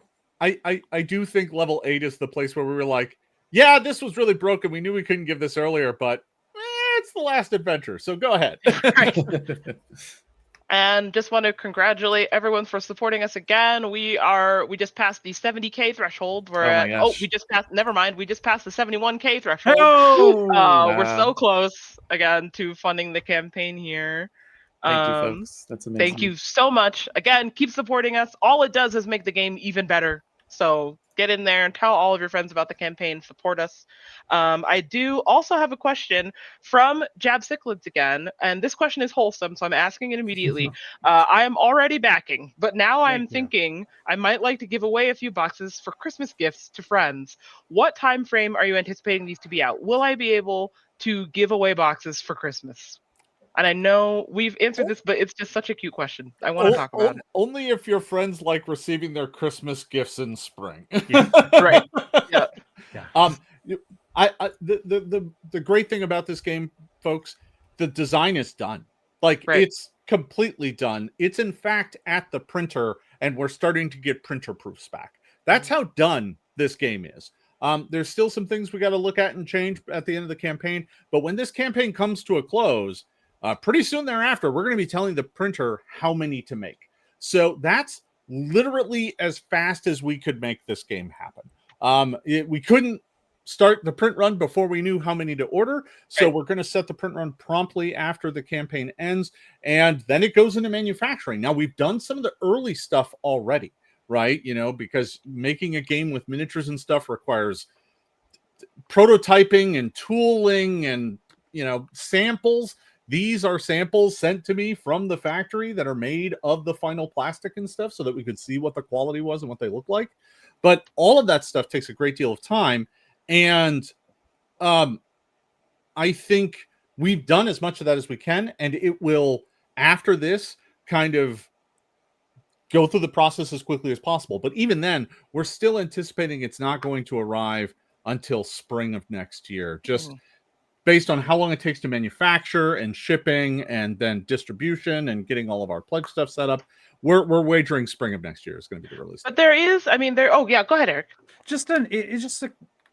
Call me crazy, but here's an idea. Yeah. So if you wanted to get extra sets to give to your gamer buddies, but you knew that it wasn't going to deliver the final campaign until spring, do you have a 3D printer? Because yes, if you do, you might be able to pick up a few of the STLs from the My Mini Factory Frontier, print those, and like give them as what the old themed Star IOUs. Wars action figure early bird set. Yeah. You know, like, hey, here's some minis, get painting, because in a few months, this is what's coming your way. That might be a fun way to kind of prime the pump and still so get something fun. in before Christmas. I know that the pre-printed versions that you can order through that campaign, they're saying by the end of the year. Does the end of the year mean by Christmas? I can't say. I don't know, but maybe if you wanted to get something as quickly as possible, that's probably your best bet. We also have a question from Game Hoarder here, who says, and please answer this to the best of our lack of spoiler ability: will there be a 5 to 6 player expansion? I think that falls well under our sort of this is the game that's on offer. This is what we've designed toward. It really just depends on folks' interest and what people want when they get Quest, back it, play it, and decide what they love and what they want to see more of, whether it's more players at the table, more classes, more adventures, all of the above. This is where you got to tell us, and we're excited to kind of take this and run with it. Support our game. I think the important thing to understand here is that Quest, like we said earlier, very modular game. And we have designed kind of the full robust experience that we wanted to do with this box. And frankly, your interest, your passion, the size of this campaign is really going to tell us where we take Quest going forward. If this campaign really blows the doors off everything and becomes kind of a monster, I mean, I think it's pretty likely that we're going to be looking, how do we make expansions? How do we do more content for this? I do think we're going to take a pretty measured pace at that, though. Like, this is kind of doing a board game that's like this is kind of different than anything we've done in the past directly. And we want to make sure we do this right. And that means giving ourselves the proper time to playtest things, design things, and put them out in a reasonable fashion. So this campaign is really important. This campaign tells us what kind of legs Pathfinder Quest has and what else we're going to want to do with it. Something like a 5 or 6 player expansion is a thing that we've talked about. It's not currently part of the campaign, nor is it part of our upcoming stretch goals, but it is something we've talked about. But it's in that nebulous kind of, well, if the campaign is big enough, this is something we will explore, as well as, entirely different campaigns or standalone adventures, or, sky's the limit. Mm-hmm. And we all know that if the campaign is big enough, it's something we will explore. Translates to the more you support us, the more you get what you want, the more cool things we add to the game. We are now about $2,000 away from so the $75,000 goal that will make this game a reality. So if you are out there watching the stream, you haven't yet made a decision about whether to support the game or not, but maybe you're leaning towards it, I'd encourage you, turn your eyes, take a look at your beloved pet, and realize that for just the price of 800 cups of coffee, you could immortalize that beautiful beast in our game forever. There is one pet level left at the $1,000 level. I have to say, I think that's gonna go today. So if that is, I'm just joking. I know not everyone's gonna drop $1,000 for their pet, but if you're thinking about it, now's a pretty good time to do it, because that looks like it's going to run out. So very exciting. We're almost there, everybody. This is really, really cool. Thank you for being with us today. Efferoth says, ha ha ha ha, just 800. Oh, so you like caffeine like we do. Valid. Very valid. We also are out here on our however many cups of coffee today. So Efferoth felt. Yeah, we're all like, well, mine's tea, but I still have a mug, so I'm pretending. Mine's empty. I need us to hit funding so I can go get more. Yes, that's right. Do it for Jason's coffee cup. Do it for Jason's cup. We're still close too. Yeah, 72,919. We're very, very close here. Let's ask some more questions. We do have a couple questions about the minis here. Wolfhammer Claw and Roasty Toasty Man would both like to know, will the miniatures from this campaign be available on Paizo Printables, my mini factory, at a later date? Most of them are available essentially right now, but some of them are unique to the campaign, and there will be some, if the campaign is very successful, some additional reveals in the miniatures land that we'll get into more details when those arrive. But yeah, a lot of them will be available through my mini factory. Some of them are special. Some of them are special, and there are a few that will not, that are not currently planned to be available in that format. And looks like Roasty Toasty Man has another question, which is, I know this is a game for people who don't know or have time to play PF2E, which it is for some of those people. It is also for people who are familiar with PF2E, but it can also be for people who do not have time to do that. Will there be a supplement that will let us try to transfer the game to a TTRPG? I mean, the game is in and of itself kind of an adaptation of Pathfinder, so that's kind of already done in a sense. If you're looking at not necessarily the exact same story, but if you're looking at that RPG experience that's going to enrich the context of Pathfinder Quest, I would encourage taking a look at the Crown of the Kobold King add-on. That is the 2nd edition Pathfinder adventure set in Falcon's Hollow. Historically, it's based off of the Crown of the Kobold King adventure that was one of the first adventures Paizo ever published. We updated that to 2nd edition, added additional adventures to make it a mini campaign. I think that's your best bet. If you're looking at, like, I want to do the Pathfinder RPG version of Pathfinder Quest, it's like the prequel is already there, and so I would definitely recommend checking out that add-on. And if you are interested in that, but maybe haven't had the chance to try out Pathfinder 2nd edition yet, those are available as add-ons as well, both in physical and in digital form. So whichever works best for you and your players, we've got those as options to add on. We're Crown so of the close. Kobold King is the best route. We just passed 74,000. Oh my gosh! So we're so close right now. My heart is beating out of my chest. We're so close, you guys. That is so we exciting. will be cheering if we hit that goal, which we're happy to believe that we very likely will. We have another question here from Baby Huey 78, which is, is there more than one copy of the campaign sheet, or is there going to be a place to download it so you can replay with a different group? The game just does come with one copy, and you'll be able to get infinite copies. Yeah, nice, including the little infinite permission copies to print. Yeah. So long as there yes, are of trees course. left to And you cut down. intentionally made the game replayable. So of course we will provide you with a way to then make all of your campaign notes also replayable.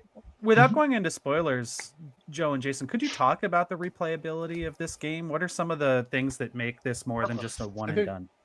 I think it's a question we get often is how replayable is this game, and I like to say that it's replayable, but you have to understand it is a narrative experience. So that you can, unlike some other board games of this similar style, which might have cards that get destroyed or written on or things change permanently, that doesn't happen in Pathfinder Quest. You can reset this game back to its original kind of configuration and play again.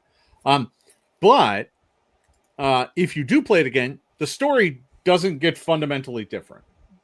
It is the same story going through. But I'll say this, and I'll say this without kind of giving any spoilers. There is a way and an incentive within the framework of the story for you to go back and play pieces that you might have missed, because again, there's 12 adventures and you will only play 9 of them. So there's 3 that you're not going to play in your first run through. So there is a way within the framework of the story that isn't just like, I don't know, go back and play some more. It actually makes sense within the context of the story and the narrative, why you might want to go back, play things. You might even want to go back to scenarios you play again because you missed things or you didn't find certain things and you need to go find them. There's an entire metric within there that requires you to kind of go back and play more of the game. So your experience with this is likely, if you're down for that, is likely going to be more than 9 games. You will more than likely do all 12. You may go even beyond that and play some of the scenarios over again. Oh boy! I know. Close. We're so close. Oh boy! Oh my gosh! There it is! Oh, we did it! We did it! Woo! We did it! Live on stream. Yay! Thank you, everyone. So Wow! amazing. Thank you, everyone, for supporting us. We absolutely did it. Everybody in the chat, scream in the chat, type in the chat. I want to see all of your happy yelling that we made it to our goal. Could not have done it without you all. Could not have done it, and we did it. We've hit 75K. So what does this mean? What does this mean? What's our Pathfinder first Quest? Yeah, we're making Pathfinder Quest. We got one. We're making Pathfinder Quest. Yes, it's happening. It's happening. We've already hit the stretch goal of adding the orc ancestry to the game. Mhm. And now our first other monetary stretch goal is the 125K. Just roll with it. Mhm. Where we're going to be adding 2 extra quest dice to the game. So, Jason and Joe, why don't you tell us, what does that mean? What does adding 2 quest dice really mean to the game? How does that improve the game? How does that make it more questy? 25% more dice. Nice. Also, so there's also, despite it being a cooperative game, not everybody likes to share. So you can have, you can hold your handful of dice while someone else holds their handful of dice. Mm-hmm. But like Jason was saying too, there are certain, if you really wombo combo off and get like the exact right item, and you have the particular ancestry with the particular class and the particular class cards within that class, you might end up rolling more than the 8 dice that kind of is the base launch version of the game. And so we just kind of wanted to let you roll them all in one big handful instead of like rolling, count, roll some more again, as much as possible. And dice are awesome, and more dice is awesome. Yes, I think more dice is always awesome. Yeah. As someone who has too many dice, more dice is always awesome. Too many dice. I know, you can actually never What? have too many dice. This is a phrase that I've Folks been have told stopped to say speaking the in regards language to, I like, understand. I don't quantity of understand that sentence. The words make sense, but the very order. silly.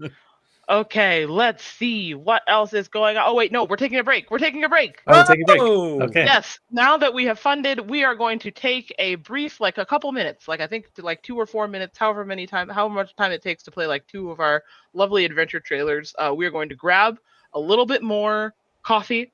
I am going to grab more tea, and then we will come back. We will express our excitement about the game some more, and we will conclude our stream with well wishes and some more exciting things that are happening in the game. So thank you for helping us get funded. Stick around though, we'll be right back. Thank you for helping us get funded. Go ahead and back, if you still haven't backed Pathfinder Quest, go and back Pathfinder Quest, and we'll see you in just a minute.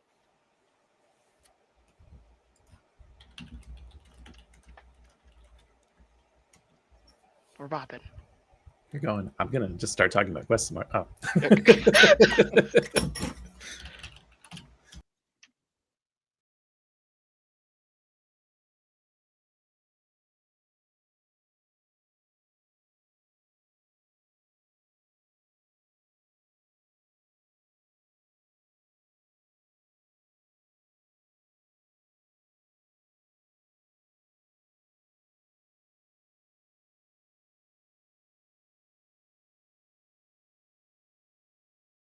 Town of Falcon's Hollow has had its fair share of troubles with kobolds. But those times are long past. Now a stopping point for traveling adventurers and merchants, Falcon's Hollow is where you and your fellows find yourselves, just as danger approaches.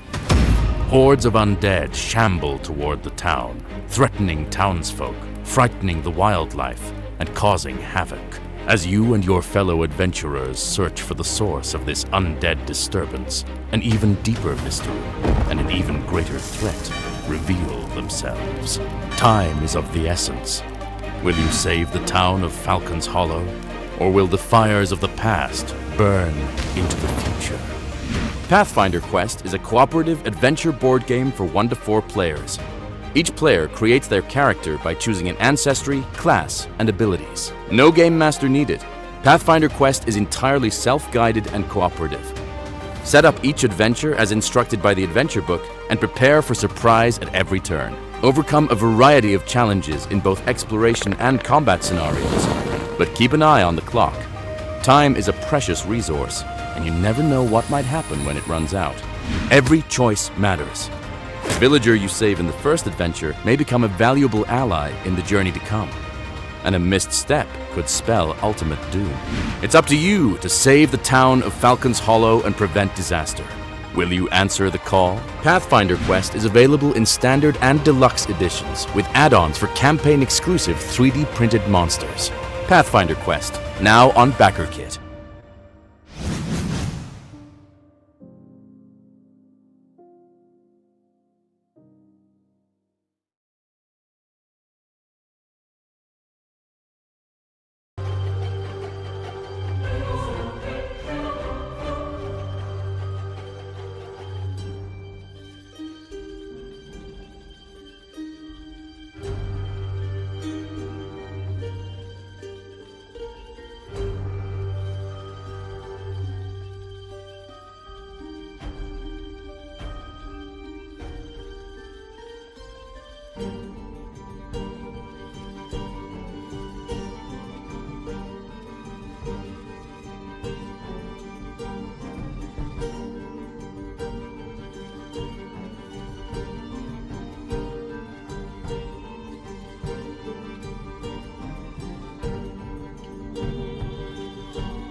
The town of Falcon's Hollow has had its fair share of troubles with kobolds.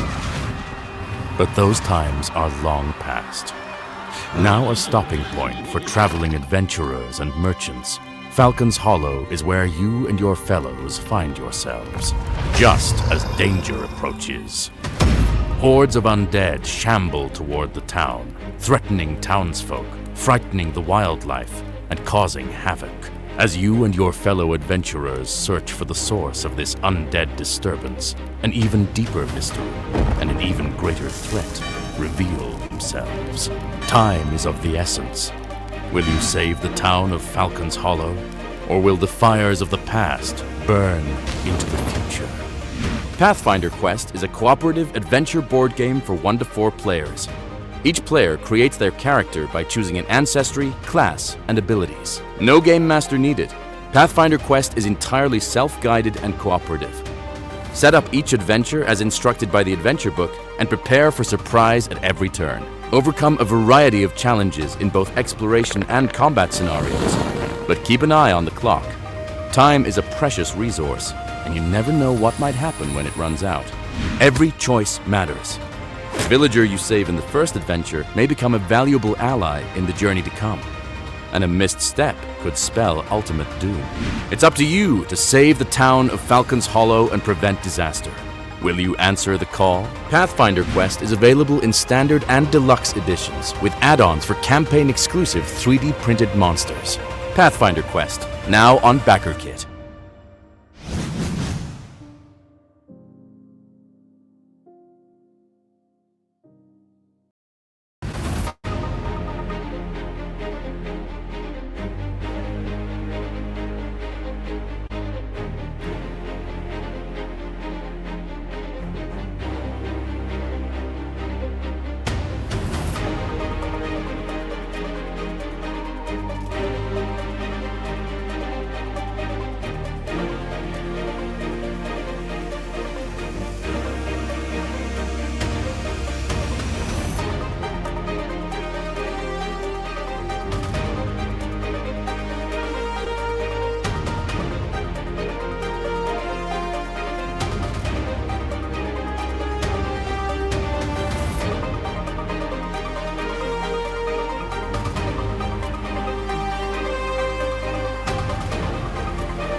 I never get tired of that video.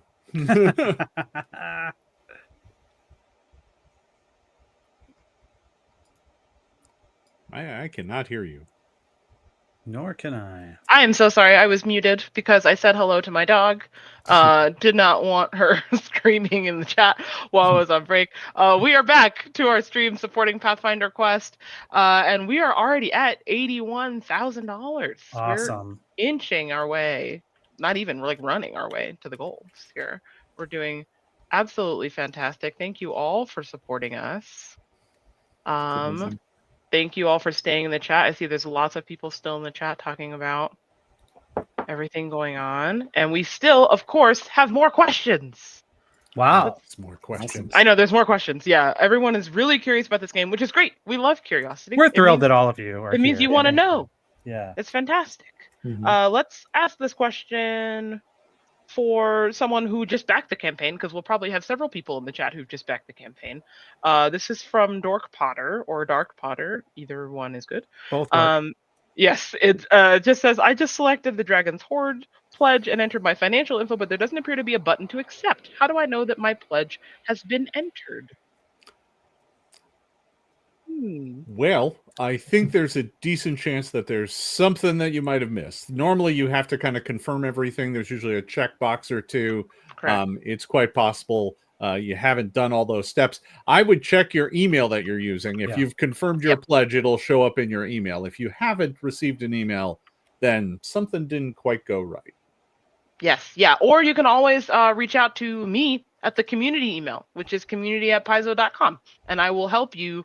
Like, basically, as soon as the stream is over, I'll check my email and see what's going on over there, because I would love to help you and make sure you can help us back the campaign. If anybody has any questions with their pledge and is struggling with that, definitely email us at community@paizo.com, and we will make sure that you too can help us support Pathfinder Quest.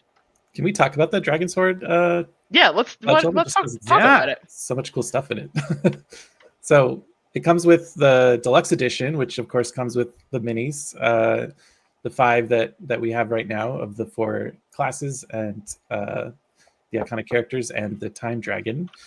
And then also it comes with the awesome Magma Quest dice by Fanroll, which there are 10 of those actually. So whether we get the stretch goal of getting those extra 2 dice, you'll definitely get 10 of those cool magma dice.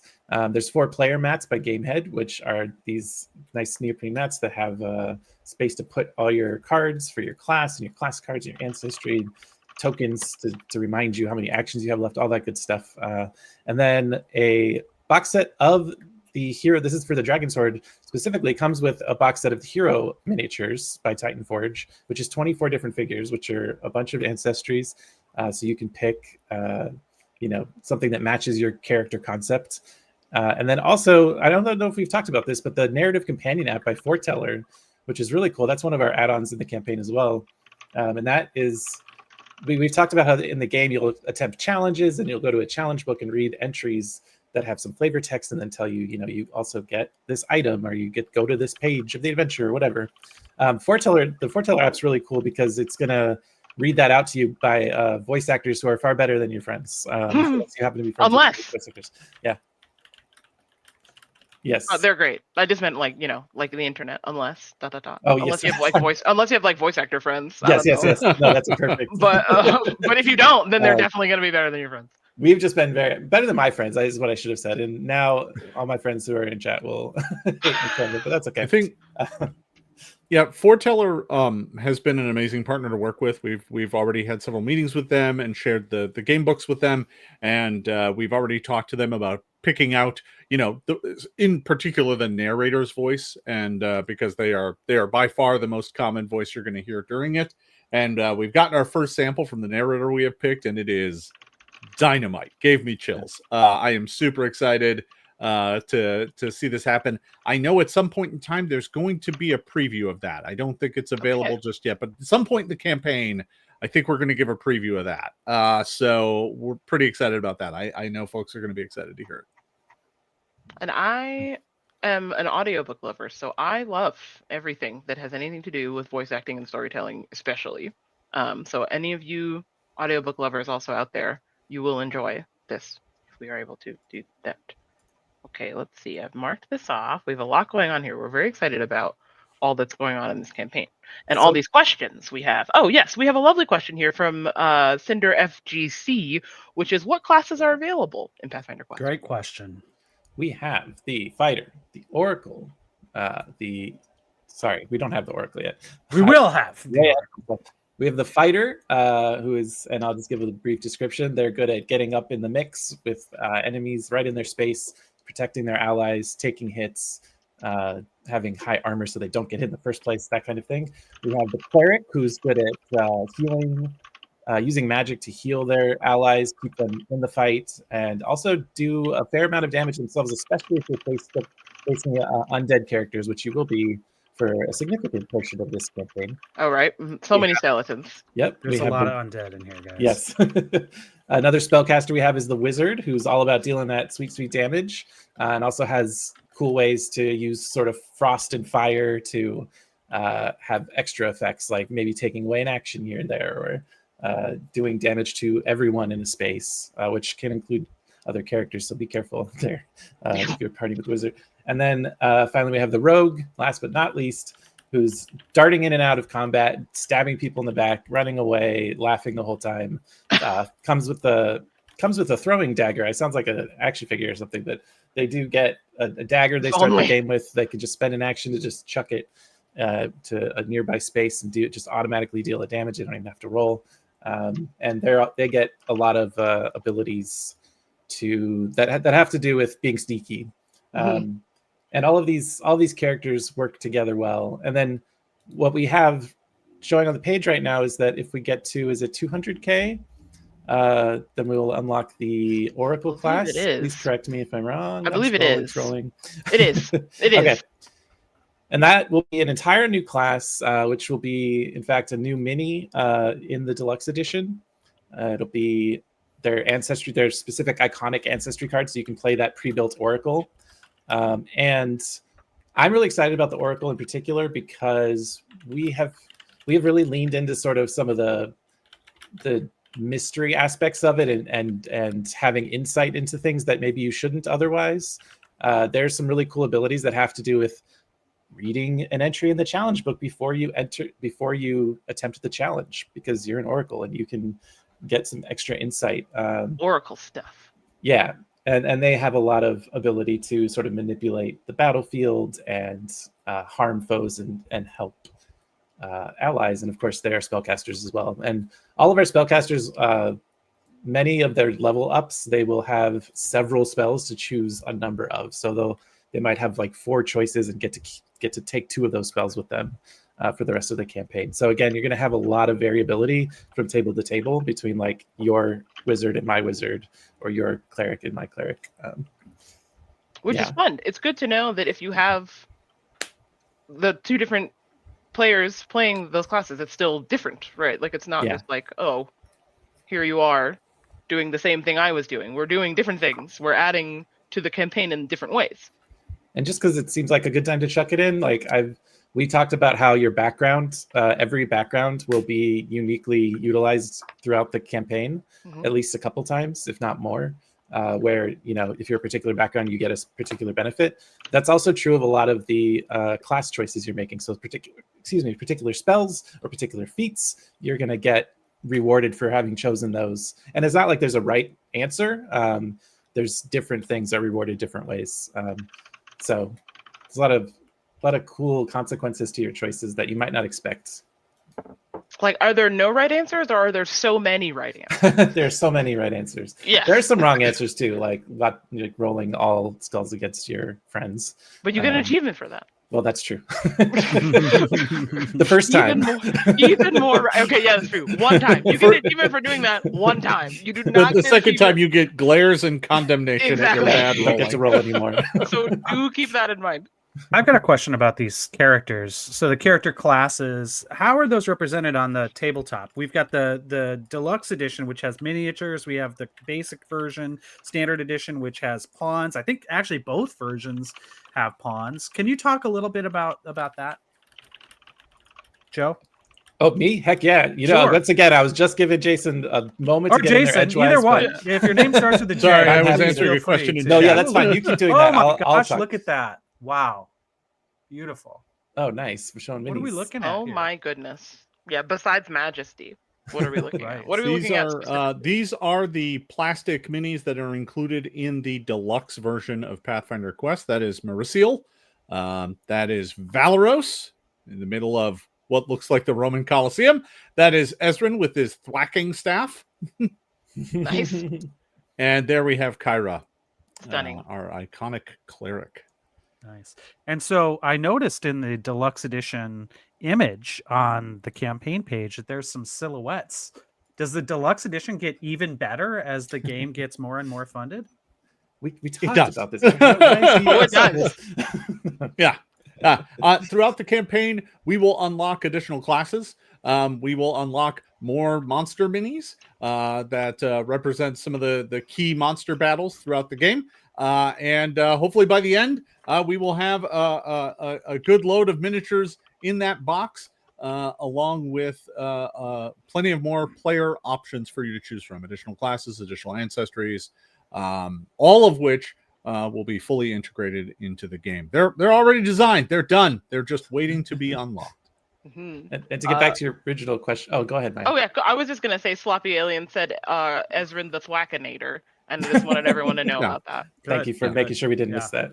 Can't miss that. And also, like, pause for a moment. Maya's doing like 400 things at once right now, and I just want to say thank you so much. It's yeah, really me and impressive. also Rue behind the scenes. And Rue, yes. We're like marketing aliens right now.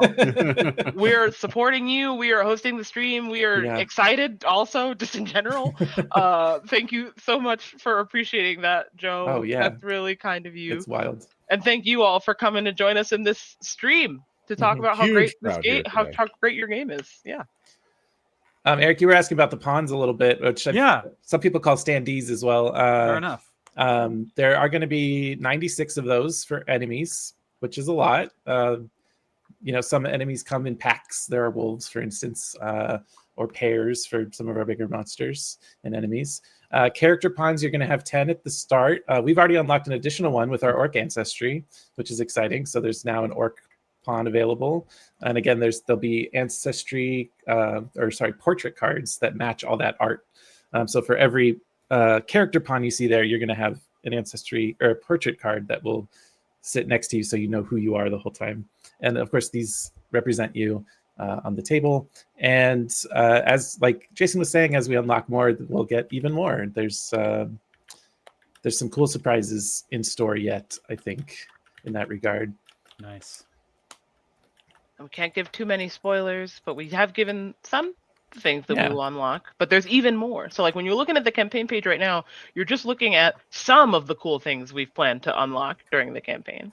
I'm seeing something on this image for the standard edition that just shows the mess of components you get. So much stuff. And right in the middle, it's a little small, but there's a time tracker. It's a circle with sort of a sun moon motif and an hourglass. And this thing is really cool. We sent to some of our friends pre-production copies that included a sort of makeshift time tracker.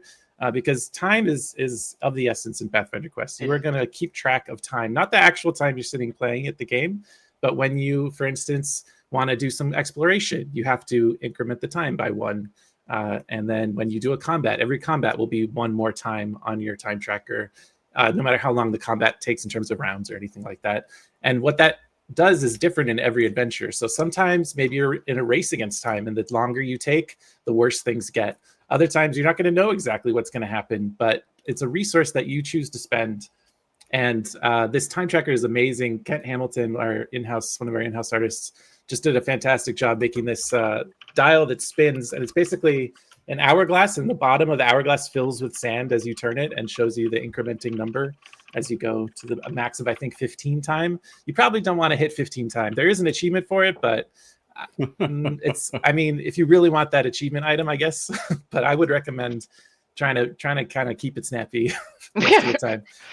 There's another adventure where you know that night is falling and that strange beasts come out at night in the particular area you're in. And so that's another situation where you're going to know kind of what the consequence is ahead of time. And you're just going to have to decide, like, should we continue exploring this area like meticulously, or should we just get a move on so we don't get devoured by a bunch of monsters, or do we think we can take them, and we'll just rest up and beat them up at night. I don't know.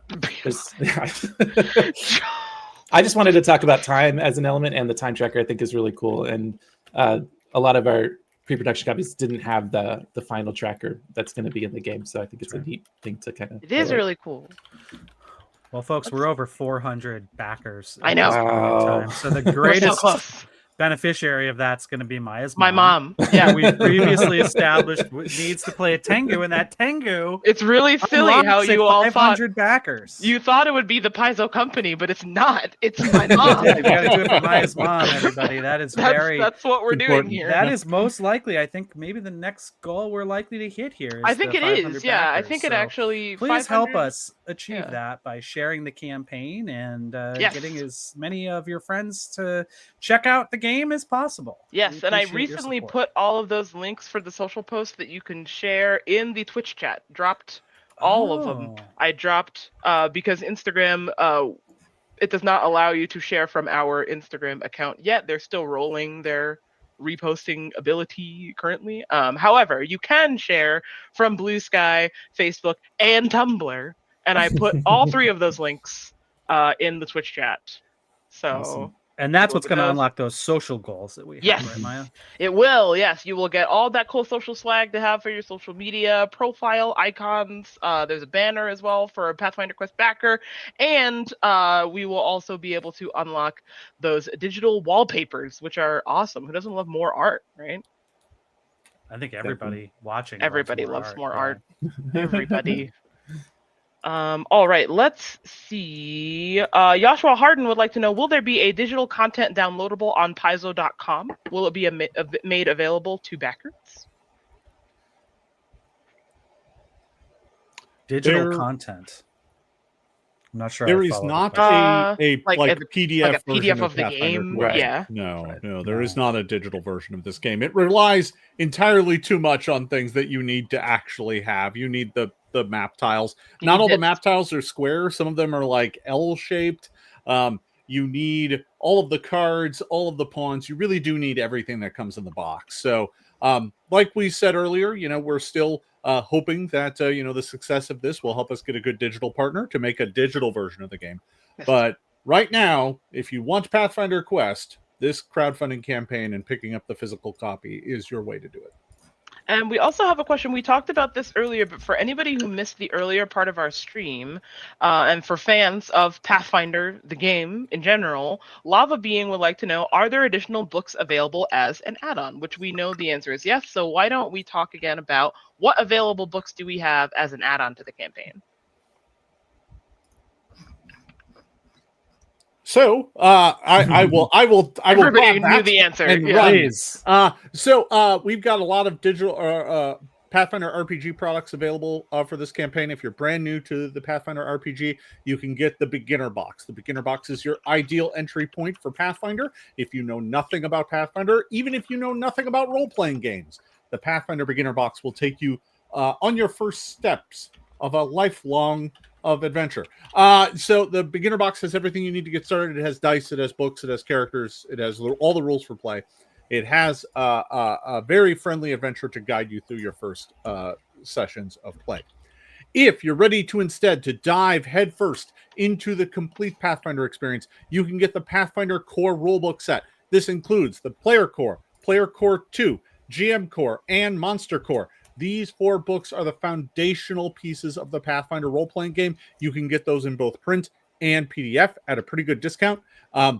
There's a lot of content here. Between Player Core and Player Core 2, you've got like 16 classes to work with. You've got hundreds of monsters. You've got a whole book full of treasure and story ideas. It is really an in-depth experience that will provide you, and I'm not joking here, years of play and fun. Now, in addition to that, there is one other thing that we are offering, and that is a standalone adventure book called Crown of the Kobold King. This is a series of adventures that have been updated to Pathfinder 2nd Edition that are from the earliest days of Golarion, the earliest days of the Pathfinder world. These adventures were kind of set in the first region that we detailed outside of Varisia, which is where some of the first adventure paths were set. This is a place called the Dark Moon Vale and a small sleepy town called Falcon's Hollow. This story is kind of the basis for the history of where Pathfinder Quest is set. So Pathfinder Quest occurs in Dark Moon Vale several years after the events of Crown of the Kobold King. Do you need to know Crown of the Kobold King to play Pathfinder Quest? No, you don't. But it is additional lore, it's additional flavor, it's an additional bit of the story that you may not know. You'll get more contacts with some of the NPCs, you'll get a better sense of the overall story, and you will kind of learn about the region before you dive into Pathfinder Quest. It is several adventures. It is probably, I think it's a grand total like 4 adventures. It'll probably take you several months to play through all of them.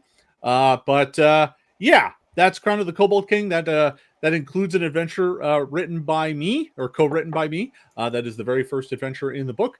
And it includes Paizo luminaries from the past, including Wes Schneider and Nicholas Logue and some of our other famous authors. So definitely worth checking out. If you haven't played Crown of the Kobold King, it is a classic. It's a lot of fun. So that's what we have on offer for that. Obviously, if you want more Pathfinder goodness, I mean, all you have to do is wander over to Paizo.com and we will sell you so much Pathfinder. Yes. You will need to buy new bookcases. There Trust me, are some I have available. multiple times. So there's so much Pathfinder and Starfinder, our game that just released. Starfinder is a science fantasy game that is completely compatible with Pathfinder 2nd Edition. You can mix and match content from both of them if you're interested in that sort of thing. None of that's available through this crowdfunding campaign, but I figured we'd give a plug and give a shout out to our other game, which just released its 2nd Edition here a few months back. And if you want that Starfinder Infinity deck, that is an add-on as well. It's not just books that are add-ons as part of this campaign. We also have some additional board games. Let's so see. many games to buy. Let's see. Also here, we've had several international fans wondering this question as well, across social media too. But Mason 1971 would like to know: do you ship to England with the physical copies of the game? Yes. Yes. Yes. Yeah. As a matter of fact, we ship to this campaign is actually available to just about the entire world. There are some places that we literally cannot ship to. They are countries that do not accept postage from the United States, and we don't ship things to them. Right. So I'll say this: if you go to the page and you can see the pledge tiers, we ship to you. That's how it works. If you're in one of those other countries, you'll go to the pledge tiers, and the page will just be blank. So if you get there and it's blank, you're in Belarus or Russia or Mordor. Somehow you're in North Korea and got out of their closed firewall internet. I don't know. That's fine. But there are some places that we can't ship to. But like I said, if you can see the pledge tiers, we can ship to you. Surprisingly few, frankly. Yes. Yeah, it's not very many. And let's see what else we've got here. Oh, the Rhino Dude wants to know: will the 5 developed animal companion cards appear in all copies of the game? How will they affect gameplay and story? So right now the plan is for them to go to those backers solely. However, there's an ancestry whose benefit, because every ancestry comes with a benefit, is that you start the game with a cat companion. So if you really want a pet, there is going to be an option for you. It just won't be your pet necessarily. It won't be that person's pet or your pet, but there will potentially be a pet of some kind. Mm-hmm. And if you want your pet, there's one available left for $1,000. Yes. There is also a way to get a pet during the game. I won't say any more than that, but even if you don't end up with the character that has a pet, there is a way to get one during the game. I think one of the things that's interesting about this is that we do have the option of printing more cards later. We can print them either through expansions. We can also do things through drive-through cards if we wanted to release things like that. We did that with the adventure card game. Depending on the success of this campaign, it would not surprise me if we did similar things for fun little one-offs and quick expansions for Pathfinder Quest. But again, it all comes down to you and your support. The bigger this campaign gets, the more enthusiasm, the more opportunities we're going to have to make more things for this game, more things to expand it, to play with more options and more pieces. So we have a large menu of things that we could do, but which ones we are going to investigate really depends on this campaign. So show us your support. Let your friends know. Drag them over. Make them get a copy. Don't let them leave the house until they do. No, don't do that. No. Don't do that. Yeah, wait. Don't kidnap your friends for the sake of Pathfinder Quest. Don't kidnap your friends. We don't condone. Despite the winking, we do not condone kidnapping your friends. Do not kidnap your friends. Please get their consent to play Pathfinder Quest. Please. Yeah. We have a lovely dragon fan in the chat, Charcoal Dragon, who says, "I see 2 different dragon models." Very sneaky. Does every mini have 2 versions? That is such a good question. What an eagle-eyed viewer. I know, eagle-eyed view, especially for the dragon. Charcoal Dragon said, "I know 2 different dragons when I see them." So, which is very valid of you. Yeah. I just to give the short answer. The short answer is every miniature that's in the deluxe version of the game has a second version that you can find in the printed minis that are part of the campaign from My Mini Factory. Those and Titan Forge, those additional minis, when you have the same mini, you're not just going to get the same mini twice. You're going to get a different version of that character. It's going to be the same character. You can use it interchangeably. But for example, the Time Dragon, for example, has a completely different pose. It's the same looking creature, but it's a different pose. It's is a different mini. So yeah, there you can see it. That is clearly different than this guy right here. For different ferocity. They are differently posed. But that's for all of the minis that are in the box. If the mini is not in the deluxe Pathfinder Quest box, there is not an alternate sculpt. There's only the one sculpt in those additional minis. One thing I wanted to mention about the minis we chose for the deluxe box, both to start with and kind of hope that we're hoping to unlock. These are like the big bads in the game. Sorry, these are the big bads in the game. These are like the most iconic combats. Probably some of the scariest ones. The Time Dragon, you can, conjecture it's not going to be an easy walk in the park necessarily. But there's also, there's some really cool. If you just look at the goals that are available right now, you can see there's some real scary stuff that you're going to face off against, and we kind of wanted to at least have those in the deluxe edition and really highlight those sort of iconic, what we hope will be the sort of iconic battles of your campaign, full of combat and exploration, of course. Yes, spoilers. Sorry. These minis are so cool. Another thing I wanted to say, especially as the one who will see them first, since I'm on the social media all the time, is when you paint these minis, post them. Yes. Post them. Oh my goodness, I want to see all of the great painted minis once you get them and post them. Share them with us. I don't know. People have been even posting that kobold from the contest that's going on right now. And I don't know if you've noticed, but I have gone on and congratulated many people for posting them. So like, if you post your minis from Pathfinder Quest, I'm going to see them. And I'm going to post a humorous GIF that will say that's wonderful, because I want to see those minis. There's so many. How does that contest work, Maya? So this is a contest that we've got also going on with, who is that? Is that Titan Forge as well? It's the Titan Forge people? Yes, where you can print a free STL that they've got of this kobold, or you can print, I believe it's like, there's a certain range of Paizo minis that you can also paint that is listed the in Reaper miniatures or the WizKids miniatures. Exactly. Yeah. And you will submit those. And the winners of those get all kinds of stuff. You get like a whole bunch of materials for continued painting. You get gamer mats. You get all sorts of things to expand your mini painting career. Which we know a lot of you have, since these games are so heavily mini based.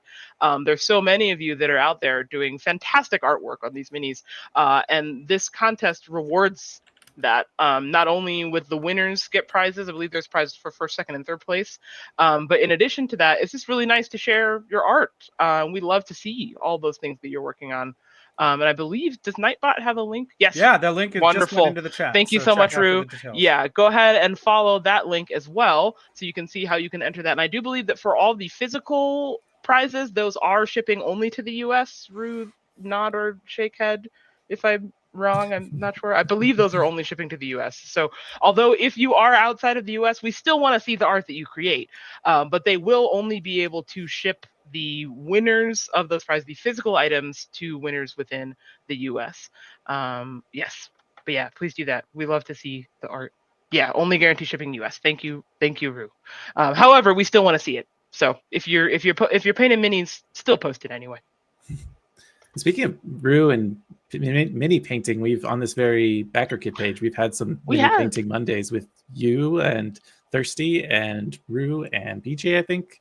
I was there too. You were blabbing along, but I wasn't painting because, and neither were you, right? We just watched in awe as our colleagues just killed it. We have some incredibly talented colleagues in general, but also in this specifically with painting.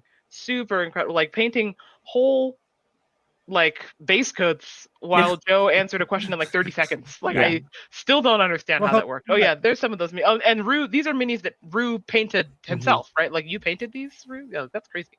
Look at these minis. What fun. Look at them.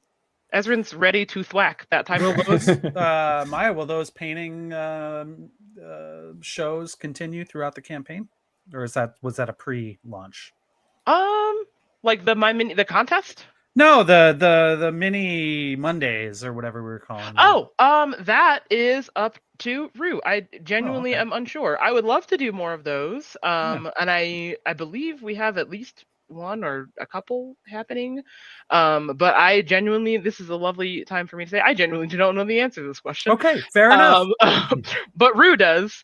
Yeah, there can be. We are doing some weekly streamings, and we can incorporate some mini Mondays into those streams. So honestly, why not? The community really enjoyed those. Mini Mondays are fun. And especially I might have to go get more paints and join. Yeah, you. you want to join us, Jason, on one of those positive mini all Mondays? of my paints have dried up. Oh no! Situations. Okay, well, maybe we will get you new paints, and then you can come to Mini Mondays. And we'll talk more about the game, and we'll paint some of these incredible minis that we have for the campaign as well. And it's not just going to be like, here's some stuff that's happening. If you're a backer, it's like, this could be minis you're actually already going to get. You could be telling your future. Yeah, that's exciting. Very exciting. Oh, we're so close to 100K as well. We are currently at 97,000 and 445 backers, which means we're so close to bringing my mom's favorite ancestry into Pathfinder Quest. So 446. Thank you. Nice. We're going to get that for Maya's mom. We're going to do it for my mom. I cannot wait to, after the stream, to be like, Mom, we did it. We brought the tank. We owe it all to you, frankly. Maya's mom. Like, oh my goodness. Yeah, 447. One of the things I do love about being on BackerKit is they do a backer train. So as long as you get a new pledge every 10 minutes, the backer train keeps going. And we've been at this for just over 2 hours now, and the backer train has never stopped. So the backer train is equal to the number of backers that we have. It's actually slightly higher because sometimes people pull out their pledges or change it, and it doesn't adjust the count, but it'll still adjust the train number. But it is exciting to kind of see that keep going.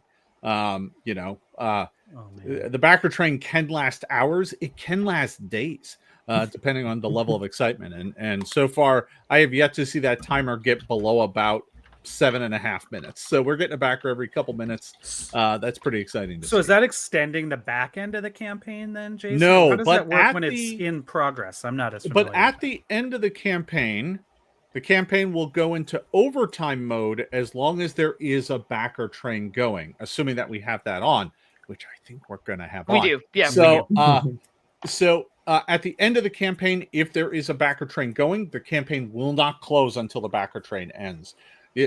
Historically, there have been at least 1 or 2 campaigns that went additional days because the backer train just would not end. Well, let's see. Go ahead, Joe.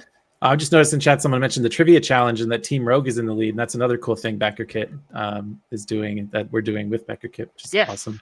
Although I am Team Cleric, so I'm happy and sad. Come on, no one else here is Team Cleric? You got to be kidding me. Wizard for life. Oh my gosh. Oh, look at that. Good for you guys. Wizards Team in Rogue. second. In which nation is Falcon's Hollow located? Anybody know the answer? Wait, is it? Is it spoilers? I'm not going to say. Jeez, but I know. I don't know the answer to that one. Don't answer. Ruth said don't answer. Do not answer. Do not answer.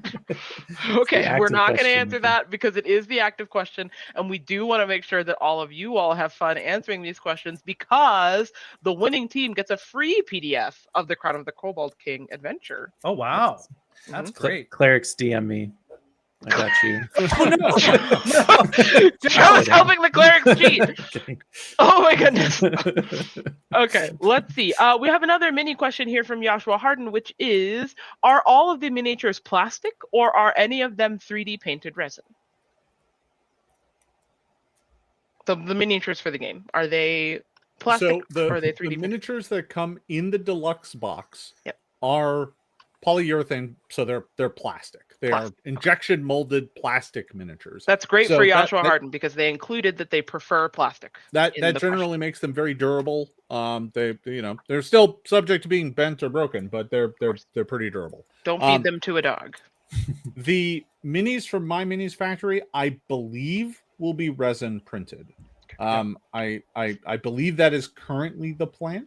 Okay. Whether or not they get so big that they go plastic, I don't. I think there's a so, world but- where we get enough backers that they consider doing those in full plastic it's- injection, but we got to kind of get there. We're Oh, not there yet. Basically, when it comes to miniatures, doing the plastic molding is very expensive. Yeah. So Thank you, Rue. Put up on the screen the campaign page because we have hit Hey! 100K. Wow. It's an We did infinite it. campaign page, Luke. I know Look we're at doing that. the thing again. I love I love this it. every time. Exciting. Every I think it's time it cool. does this, I get excited. It's so fun. I need the Inception sound effect. Yeah, Yeah. yeah. Aw. Like, I don't know about anyone else in this chat, but when I was growing up, my childhood bathroom had like a set of mirrors that were 3. So like, and like the Nice. 2 Yep. you could like pull forward because they were cabinets, and I would always put my head in there and look at the like billions of childhood Maya heads in the mirror thing. So that is just really fun. Lovely lore drop about me specifically. Okay, so yeah, we're at 100K. Thank Well, you let's guys. just take a second to thank all of you for Yeah. supporting Yeah. us. $100,000 is a you. lot of money. We It really is. appreciate your support. There's a lot more to go. You know, Mhm. we're uncorking a couple new extra dice at 125,000. Mhm. We've got new miniatures that'll be added to the deluxe set. We've got new ancestries coming down the road with that 500 backer and Yep. maybe more beyond that. Who knows? Ooh. So there's all kinds of stuff we're eager to talk about. Thank you so much for your support so far. We are going to keep going We're at gonna keep least going. until Maya's mom gets that. At Tengu. least until then. And Yeah, we'll see and I where- am let's get us putting. some extra dice as well, guys. I'm we're putting so close. also in the chat. Oh no, she's the one who tells me I have too many dice, but we still Oh. want. But at the end of the day, there's no such thing as too many dice. Yeah, so what's that is, even mean? She is factually wrong. I love my mom, but she is incorrect. There's no such thing as too many dice.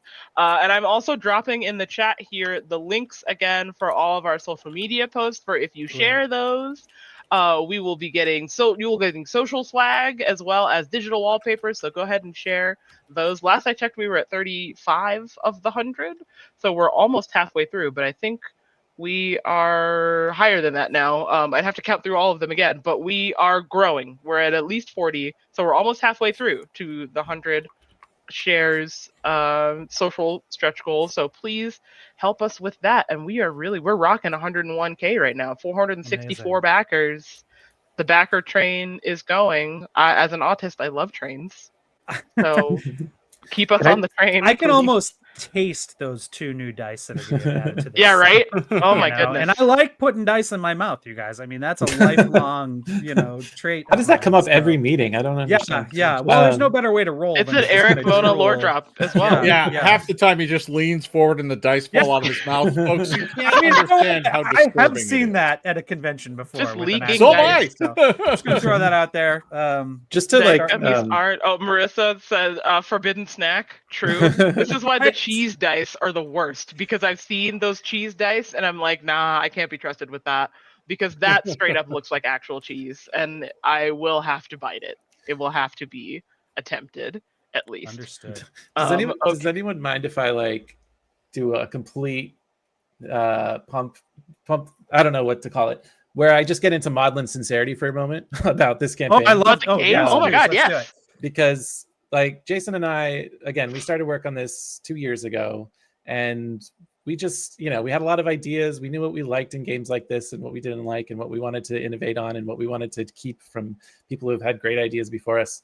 And then of course, representing Pathfinder, but we were doing this basically in Tabletop Simulator on spreadsheets, just like having meetings with each other and just so heads down in our own little world. And it's been really, really amazing. Like today feels like the culmination of like so much work from so many other people at Paizo who got to see it, who got to play test it with us, people outside of Paizo. A lot of the organized play community actually helped play test this game, and they just have such good insights. A lot of our coworkers got to play test it and teach us things about, and people with varying experience of board games, even within Paizo, right? And again, like it's become more and more real as we've gone on, but it's really cool to see the hard work of not just Jason and I kind of starting the seed, but then everyone taking it and running with it, and then people really responding to it is really amazing. So thank you. We've already said it, but thanks again for believing in Can't this. thank you enough. And I really think you're gonna like it. Like I'm up on this game, believe it or not. This game is really, I mean, like, you're not going to hear somebody in my position say anything different, but just to say, like, this is a really fun game, you guys. Like, this is really, I've enjoyed every time I played this game. And more importantly, I've enjoyed watching the reactions of the people we're playing with. And I think you'll see that with your friends as you bring this game into your own game nights, into your own home or whatever. So just really appreciate all of your support for this. Thank you so much. Thank you. And thank you, Mason1971, since you literally just put in the chat, thank you guys, the game looks awesome. Thank you, Mason1971. Thanks, Mason. I think, I've been with Paizo for a long time. I'm one of the great old ones here at the company. And in my years, I've been involved with several multi-year long design projects, right? Pathfinder 2 times, Starfinder, and this. And every time you take that first step at the beginning, and you're multiple years away. You know that the path from here to there is long, winding. It's going to be filled with dead ends and challenges, and you're going to run into things that you didn't even dream of at the start. You're going to run into problems, and you're going to run into opportunities that you just didn't even consider early on. And in those early days, you're basically just working with math. You're trying to create a formula and a construct that kind of equates into a final play experience. And that is all you have. That's all you're going with for a long time. You're working in the realm of hypothetical, and the only thing that you have to carry you forward is your faith that this is going to work and this is going to come together. And it's hard. It's long work. Sometimes it's done kind of in quiet silence. The rest of the folks who are going to come into this project and bring it all this energy, bring it all this excitement, haven't even looked at it yet. They don't even really know what it's about yet. And as those months roll by and it starts gelling and you start sharing it with people and they start getting excited about it, that energy just kind of grows. And it starts internally with other folks interacting with it, and starting with them asking some tough questions like, hey, what is this? How does this work? I don't understand it. And we have to kind of navigate that weather and continue moving forward to make the game the best thing we think it can be. And all those folks come and they bring their expertise and they bring their skills, and it just keeps growing and building. And eventually we share it with all of you, and we are super excited. But for Joe and I, we're exhausted. We have been with this project for what seems like forever. It has been multiple years, and everybody else is getting really excited, really pumped. And it reaches a point like this, or a point like when the game is released for more, not crowdfunded things. And it's so cathartic to reach this point. It's such a relief to have folks see it and get excited about it. And, I can't help but stand at the end of our process here. And just be entirely grateful to Joe for being a stalwart companion on this journey, right? The two of us have been arm in arm on this thing since day one.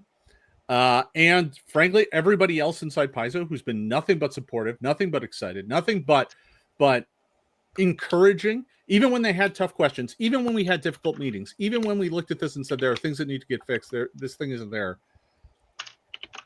We still all were moving in the same direction. We're all pulling this massive boat along, getting it to where it needs to go. And now finally, all of you are here to support it and show us how much you think it's a great idea. And it's really special. And I just want to thank everybody for that, because it's amazing. It's really cool to see this thing cruising. We're incredibly grateful. And now is the point where that massive boat gets even massiver with your support to grow the deluxe game miniatures that are included in there, to grow the ancestries. We're very, very close. We're 25 something away, 23 away We're from the at next 477. ancestry being added to this game, and that is the Tengu. Very, very exciting. There's more to come, folks. This is, we're really enjoying being on stream with you guys, and we'll be on stream for a while, but we'll not be on stream 3-4 days from now, but there will be more coming down the road. So this is all just setting the foundation for this game to become even better, for that deluxe edition to get even more valuable, and for us to unlock even more content for this amazing game. So thank you all for your support. Very interesting how you phrased that, and also said that down the road, because I'm literally currently reading The Long Walk by Stephen King right now. Oh, good. And there's something nightmarish about saying we might be on stream 3 days from now down the road. I'll do it. Nope. You can't keep me Yeah. off a stream. No, we're excited. This is giving dystopian Pathfinder Quest novel. excellent. That's what I was shooting for, Maya. Thank you. Absolutely. All right. We got another question from Lava Being. Oh, and Lava Being is a member of the card sleeving community of board gamers, which is a lovely community of board gamers. Lava Being wants to know, are the cards double-sided, and are they sized such that card sleeves are available in those sizes? Good question. I think I saw you answer this Speaking one. of the cards, take Yeah. a look at them. Ooh, yeah. Go ahead, Cheese. So yeah, obviously the game includes an awful lot of playing cards. The vast majority of them are kind of standard playing card size, so you're going to find sleeves for those everywhere.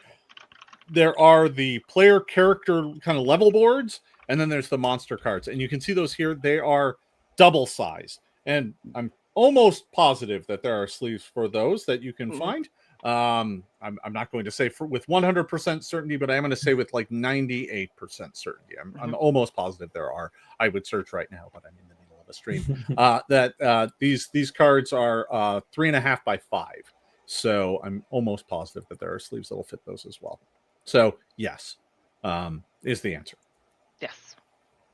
Let's see. We just have a lot of questions. Our community is very curious. Can I throw in on the sleeves as well? Oh yeah, go ahead. We have our partner who's making the organizer, the fancy organizer for the box, because of course we will have like a standard organizer as well. Folded Space. They are going to make sure that sleeved cards fit in their organizer. Yeah. Yes. So even if you sleeve your cards, they can still fit in the Folded Space organizer, and everything is hunky dory. That's great news. I feel like I have yet to do a board game campaign where someone has not asked me if the sleeved cards will still fit in the box or some sort of organizer, and the answer is yes. We've thought about it ahead of time. I told the team to think about it ahead of time, and we did it. So card sleevers, we're doing it. We're doing it for you. All right, let's see here. We have many questions here again. Oh, from Falxy13, how does leveling work in Pathfinder Quest? You've mentioned that there is leveling and that things get better, but let's go into a little bit more detail. How does leveling actually work in Pathfinder Quest? Yeah, so at the end of an adventure, you are going to level up, except for the very first one, which is a tutorial. Every time after that, you'll level up. And what that means is you'll take your double-sized class card, which has your statistics on it, like how many dice you roll for various things and how strong you are, how much of a beating you can take, that kind of thing. And half the time, you'll just flip it over to the other side, and half the time, you'll get the next card. And there's 8 levels, so there's 4 cards. So you'll start with a level 1, and then when you go to level 2, you just flip it over, and you got your new statistics. And then the rulebook has a small table that tells you, okay, you are a level 2 fighter. Look at these 2 cards and pick one to keep. And that will be your feats and your spells if you're a spellcaster, and you will pick one of those to keep, and then bam, you're leveled up. You'll also, the campaign sheet on one side has a character record where you'll just write down what you picked for reasons that we won't get into, but it will be good to know what your character looked like at each level. And that's genuinely it. Like, we give you a little bit of a boost in some statistic or another, and make you get stronger. And then you also get to make a choice on almost every level. You're going to be choosing between at least 2 options, sometimes more, to further customize your character and sort of branch off in the million of different ways you can build a character in this game. And you said level 8 is just like the bonkers level, right? Like level 8 is basically level bonkers. Exactly, for and this you'll game. you'll still get a choice there at level 8 of which of the ridiculous abilities you want. Like, But it sounds like you need level bonkers because you're going against do. monsters. There's a so- time dragon. I mean, Yeah, what are you gonna? Yeah, like a time dragon is not a walk in the park, people. no. This is something you need all of your artillery for. Can we? Gosh, there's like a small detail. It's one of my favorite things about the game, even though it's like kind of inconsequential at the end of the day. No, I think it's better if we just save it as a cool surprise for people when they do face that time dragon. I've talked myself into and out of it. Sorry. I think Oh my I know what you're gosh. talking about. And I feel yeah, like we we should just save watched that. you make that entire decision in real time. It's the trouble with this game. It's like we want to tell you everything because we think it's cool, but it'll be so much cooler. A lot of the things will be cooler if you figure them out on your own or go, when you do it yourself, it's gonna be 10 times better. So I just have to remind myself of that and tell you everything I can about all the cool stuff that you will know as soon as you open the box. And then just know that there's a ton of stuff that we've tucked There's into all the nooks and discovery. crannies. Yeah, exactly. Yeah, Discovery's one a of the big great part of things this. about the game is adventuring. You said that, there's exploration that's built into the game, but not only just characters, but also for you as a player. In addition to that, Exactly. okay, let's see some more. Oh, we're at 492. No way. Wait, what? 493. Backers? 493. Oh my god. That's Very wild. exciting. Maya, Yeah. how's your mom? Is she? My mom is excited. Nice. That is so My mom great. is very excited. She is losing her mind. Well, no, she's cooking, but she's really excited. Just in general. Let's see what other questions we've also got here. We got the leveling. Let's see. Let's see. Oh, interesting from Arch Davidson. Stretch goal, new dice flavors. Oh yeah, That's for Erik. yeah, I like that. How about the chat? Give us some ideas for flavors. We can do. Flavored Eric, dice. we're not getting White Castle flavored dice. How many times do I have to tell you? What? You know what? Why Meat not? flavored dice? It's Okay. that beautiful aroma of steamed onions that will come. Right with the drink. Steamed onion dice? Yes. Like not even the rest of the palette, just Great. the steamed onions. Oh my goodness. Well, What we'll a start specific- flavoring them after the monsters. The monsters. Oh, I like that will appear idea, in like a Pathfinder scratch and Quest, yeah. sniff sort of a situation. yeah. Yeah, scratch and sniff. Okay. Goblins gosh. like pickles, and I always remember getting Yeah. the pickle scratch and I sniff sticker. would eat pickle dice right now. I'm writing Like- that down. We're always looking for new accessory ideas, Mike. You don't Yeah. need to save this stuff for the stream. You can just tell me during the day. Like now I kind of wish I could just have like I need those pickles that they would have us in schools, those like enormous pickles that came in bags. You could carve a die yeah. out of those pickles. Oh, yeah, You could probably carve several Oh my die out God, of those I pickles. love this idea. Yeah, and then Well, just once we have determine our next crowdfunder, come back in a few months and we'll do Pickle dice. Pathfinder pickles. Pathfinder pickle. Pathfinder I love that pickle. idea. I love it. Incredible. Why you see all the wonderful things we create when we put our mind to it. You know, Pathfinder speaking pickles. of dice, we are getting closer and closer to that 125,000 goal, which was going to unlock 2 more Pathfinder Quest dice for Yeah. everybody's game. Very That's close. huge. So close. Yeah. Yeah, and we're 2 backers from 500. Ah, can't so believe exciting! Oh my Time gosh! Thank passes you, so everyone. quickly. Yeah, thank you so much. Yeah, here's a look at the dice that we will be adding 2 more of. Wow, Mhm. If we hit that 125k goal, nice. More look how dice. pretty they are.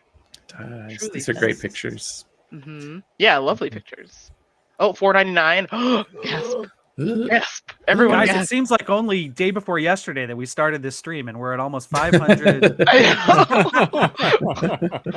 Oh Just my kidding. We're goodness. doing great. This is We're so doing exciting. amazing. We're doing so great, and it's all because of you all. Thank you for supporting us. Keep sharing the campaign. Keep dropping your questions as well in the chat. Oh, pickle juice dice. Now that actually seems possible because there are liquid core dice already. So what's to stop that liquid core from being pickle juice? I mean, And especially since it is like contained and like air can't get in the space anyway, it won't go bad. So you could just have pickle juice dice. I It mean, won't it's be mostly oxidized. vinegar, so I don't think you got much to worry about. Period. Oh my God. Hey, Maya. I know we hit I hope 500 your backers. mom is You ready all. for Tango. Oh my god. Tengu are coming to the game, which means my mom is going to want to play it as So soon as it exciting. arrives. That is- The box will be opening and it will be being played. So why don't we take a look at our Yes. stretch goals here? So we have just hit the Tengu Ancestry, which at a 500 backers, we are now bringing a whole additional ancestry to the game, which can you go over what ancestries did the game come with in the first place? Great Now question. now Yeah. that we have a Tengu one, how great really is that? Can you tell us?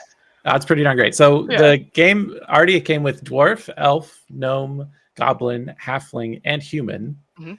And we've already unlocked orc. So orcs, I'm just throwing orc in Woo. there as well. Yeah. And now apparently somehow we have Tengu in the game, We got Tengu. which is incredible. And I'm happy to tell you a little bit about this ancestry card in particular, but I can wait a sec if there's other things to talk about. No, I want to. I think Yeah. it's great to talk about it now. We just hit the goal. People are Yeah, it's excited about the exciting. goal. Let's explain to them how great this goal really is. So, what's going on with the Tengu ancestry? What does this mean for players? So we talked a little bit about character creation, where you're going to pick an ancestry card and it comes with a background, and every background's unique. So this particular Tengu happens to have been a street urchin in their past, Oh my which god! is going to let me talk about something else I want to talk about. But the Tengu-based ability that they have is one of my favorites, because once per combat, for one action, again, you get 3 actions on your turn. For one of those 3 actions, you and another character in your space can move to the same space next to you. So you can basically pick up your friend and fly them out of danger, or maybe pick up the fighter and bring them into danger. I don't know. I guess it depends on your class and what tactic you're running at the moment. But I just love that idea of just a quick. Normally, it takes 1 action to move just one person, to a different space. But this way, you can really set up some interesting tactical opportunities and just be a weird bird that's flying around. Yeah. Or moving quickly. That's what my mom wants to do. She loves literally the concept of being a weird bird that's flying around. Yep. That's exactly what she loves Tengu. And then what I wanted to say about the street urchin is in the rule book, and one of our partners who reviewed the game, and I think their video is on the page right now. They pointed out that there's in the rule book, there's a rule of fun that we put in. It is optional, but basically what it says is, and I've talked about this, how like the backgrounds are all seeded throughout the adventures. So if you are a pickpocket and there's an option to pickpocket someone, you get to do it. But we've said, hey, look, what if you decide that the street urchin is probably good at picking pockets? They should get that benefit, right? If the pickpocket gets an automatic, they should also. And you know what? We say go for it. So if your party decides, yeah, my character, the way they work, their background, or even like maybe one of their spells, it should work the same way in this particular challenge. As long as your party agrees, you go for it. We want you to have fun and tell people, and it's the permission, or what, if you need it, is given right there in the rule book. Frozen Frances also says, gonna be such a horrible little knife bird. Correct. We have now allowed all of you to bring your horrible knife birds to Pathfinder Quest, and we can't wait for you to have so much fun bringing saving Falcon's Hollow, or just making it worse for Falcon's Hollow with your horrible little knife birds. Can we call out K Brown in particular for saying Tengu street urchin, how Chickensian? Oh yeah, how Chickensian. Wow, that is. I Do like we that. do we have mods in chat? Either promoting or banning. Yeah, Amazing. incredible. Incredible. Oh wait, does a Tengoose have a feat called Honk that intimidates enemies? Tengoose. Tengoose. Oh man. Yeah. Don't will that sort of stuff into The existence. Tengu Yeah. I content know just that keeps folks getting from better. Rules and Lore are watching this being like, Tengoose. Tengoose. Tengoose. Yeah, that's a good idea. Amazing. Amazing. The puns are coming fast in chat now. Yeah, the the Tengu floodgates would content. open. It's I think there's irreplaceable one thing, Tengu content. One thing worth noting is that the next social stretch goal of hitting 1,000 backers, so we're Yes. halfway there already, is another ancestry. It unlocks the Leshy, a very big fan favorite. Our little plant friends are me, I'm waiting and excited to join us on this adventure. So I'm super excited about that one. I think Leshy are very popular, and I think Oh, they're incredibly. I'm the yeah. Leshy. Like if my mom Yeah. is always the Tengu, I'm always the Leshy. Like The, we go hand in hand. The My Minis Factory sculpts of the Leshy character Are. miniatures are so awesome. So awesome. So cool. All right, let's see what other questions we have. We have a lot. Let's see. Oh, this is a question. We talked about this a little earlier in the stream, but for people who may have missed it, Eddie Flash would like to know, what are your plans for future development? I.e., if Pathfinder Quest sells well, can we expect expansions? Yeah, we've seen this question a lot, and it's a We very have. fair question. And basically, it's kind of up to you as the supporters of this project. We have designed the game such that it can be built on. We are really into it, and we just need to know if people want it from us and exactly what they want, right? So there's so many more possibilities of ancestries and classes, and when you're pulling from something as deep as Pathfinder, like there's the sky's the limit there. So in terms of further adventures, we have amazing adventure writers that we could unleash on this system, of a board game rather than a role-playing game. Absolutely. And yeah, so this is really your chance to let us know that you want that, and we're listening. I guarantee you. We're listening. We would like very much for you to want that. Yes. We are listening. So the better this campaign does, the more likely that is to happen. The thing we There love is to do for lack most of is make interest. games. Yeah. Tell us. All you have to do to get us to make more games is tell us that you want them, and we'll do it. It does kind of come back to that initial question you asked me, Maya, of like, why crowdfunding? And the honest answer is we just don't know what the right size for this game is. What's the audience like? If this were the Falcon's Hollow Lost Omens book, I would have a very good sense of, well, what did the previous one sell? What have other products like this sold? We would be able to figure that out right away. Like even today, this has been a phenomenal out the gate, but like, what is this going to look like 31 days from now? I don't have a clue. I hope it's going to look really, really great. And if it looks really, really great, then the chances of there being more Pathfinder Quest material in the relatively near future is much, much higher. So help us by spreading the word, crushing those social goals, and getting more people to support the campaign, because that legitimately is how we will continue to support Pathfinder Quest. As long as there is an appetite in the audience for this material, I guarantee you there is an appetite in-house at Paizo to do more adventures, more ancestries, more classes, more different storylines, even so we would love to be able to do this again and again and again, and it's your support that's going to show us just how long that runway actually is. So really appreciate everything you can do to help spread the word for this campaign, because that is the one thing that is going to dictate and determine how much support we can give Pathfinder Quest in the future. And let me take the time to share those post links again, because if you share those, not only will the campaign get more funding, which will allow us to unlock more of those monetary stretch goals, but also the shares will unlock more of the social swag as well as the digital wallpapers. So I'm dropping that in the chat now to share those.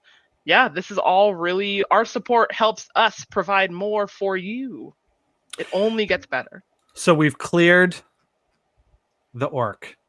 We've cleared the Tengu. The Leshy, little farther off, but we can see it. We can see it. Yeah. Smell its earthiness as it gets closer and closer. I can feel the particles of dirt getting in my exactly as I walk. Exactly right. We are getting very close now. I think we're about 11, 12,000 away. 100. We're at 113K right now. 125,000 stretch goal that unlocks the 2 extra quest dice. But one of my favorite things about this campaign is that the second stretch goal is not that far off from the first stretch goal. So after we've cleared 125, we only need 25,000 more dollars, and then we unlock the undead adversaries level, which is a huge value add to all deluxe games, because it's adding a couple of creatures, and here you see the figures of them right now. Beautiful. Very nice. What are we looking at, Joe and Jason? Yes. This here's a zombie behemoth, which you will be blessed to fight at least once. Yeah, spoilers at on how many least. times you're going to fight it. Look at those guts. Yeah, It's those guts coming out. it's a Yeah. pretty scary one. You really don't want to be next to this guy for so many reasons, honestly. And 99 of the 100 of them are the guts. Yeah, exactly. Yeah. It's one of the early big boss minis you fight that you quickly realize you need to employ different tactics on. Yeah. Because if you just approach it like you do any other monster, you're going to get pasted. He hits really hard. This is a great question from Jeffo Wupp. Says, is that a zombie that got swole or a swole guy that got zombified? Ooh, good. Interesting question. Which Very came first, good. the chicken or the egg? We need to be asking more chicken or the egg zombie questions. Do you think he's walking up to people and being like, "Bro, do you even lift?" Yeah. I Which think would- the that would official then answer indicate- has to be that it's a swole guy Yeah. who became a zombie, because I do not That think tracks. in the world of Pathfinder zombies can build muscle mass Yeah. from dead muscles. But I could be wrong about that. But I'm going to say he was pre-swole. This just means we truly need to be asking more chicken and the egg. Ooh, and what have we questions got about here? zombie What is mass. this Yeah, one? what is this one? This is the That's Skeletal Champion, another undead threat that's relatively early in the campaign that you'll fight. And there's some interesting tactics you can use in this particular fight that may go well for you, they may not. If you've watched our designer, I think, video or designer interview video with Jason and I don't know if this actually got left in or not, because I can't watch myself in videos. So, Fair enough. But there is a point where Jason avers that skeletons cannot swim. And there may be a tactic where you can use that to your advantage with this skeletal champion, but it's not easy. And if you mess it up, you might be. It is hard to swim when you are made of bones. Yes. That is very true. I'm just trying to bring awareness to that issue. Yeah, I was like, that is just a realistic hindrance to being made of bones. I'm doing a 4-part PSA later about the plight of skeletons in there. Won't you please help the skeleton learn how to swim? By It's all about buying them little waders. Yeah. They would float need along. so many floaties. Yeah. It's great. So many of those. Okay. Do we have any other? Oh, yes. We also have one other cool mini that we would like to talk about, which is the Obsidian Construct. Let's get a load of this guy. This is the one hanging out behind Jason and I in the background and on the cover of the box as well. A new creature made for this game that is quite fearsome and fiery. And we are hoping to, I think it is known, right, that we are hoping to unlock these. This is an unlock that's a secret. I don't think anybody knows about it just yet. I mean, we know about it, but it's not on the campaign. I mean, did we just say that? Well, Never mind, we didn't. No, we just. You know what? We can spoil stuff. Hang on. You can spoil it if you want. We will release. I mean, it is Paizo Live, and we do give one spoiler. So we have given you one spoiler, which is that will be an unlock, and we will not reference it anymore in this video. So in order to find that spoiler, you will have to dig through the video to find the timestamp of the spoiler, which makes it more fun. And cryptically, it's a double spoiler. But that's but we're only spoiling half of the double of the spoiler. No, I've spoiled all of it by saying it's a double spoiler, but we'll figure Hilarious. that out later. So spoilerific, I don't even know what that means. You guys. Yeah, we're just sitting here like, I don't even know what we spoiled, but we spoiled something. Very exciting. We are so close to 115,000. Oh my gosh. Amazing. We're so close. Oh my goodness. Creeping up.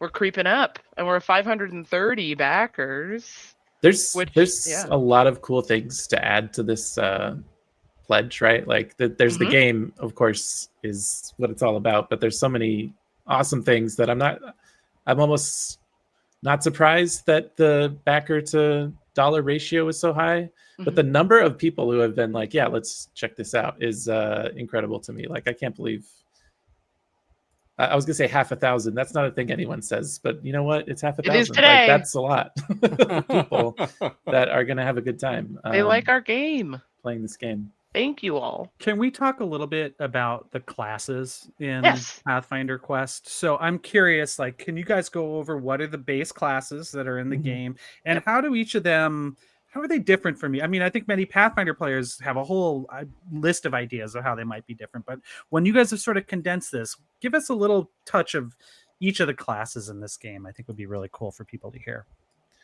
Yeah, great.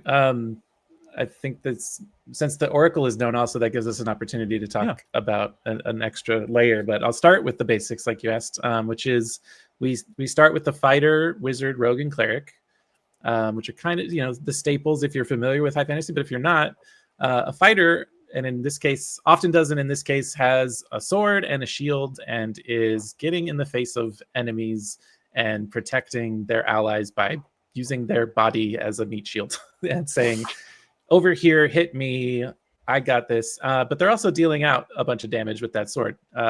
And they might be able to, for instance, if an enemy moves out of their space, they might be able to take a free swing at them.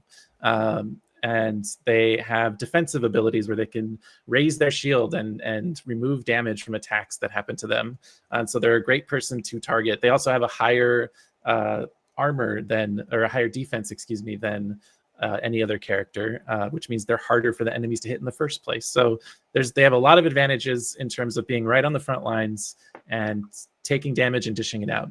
Then you have the cleric is a great complement to them, because the cleric is a spellcaster who has access to lots of different spells that can do harm to enemies or that can remove harm from your allies, right? They can heal, and they can also kind of go off with their damage. They have a divine lance that they can summon, this beam of light, and it's especially effective against undead who don't like that kind of thing.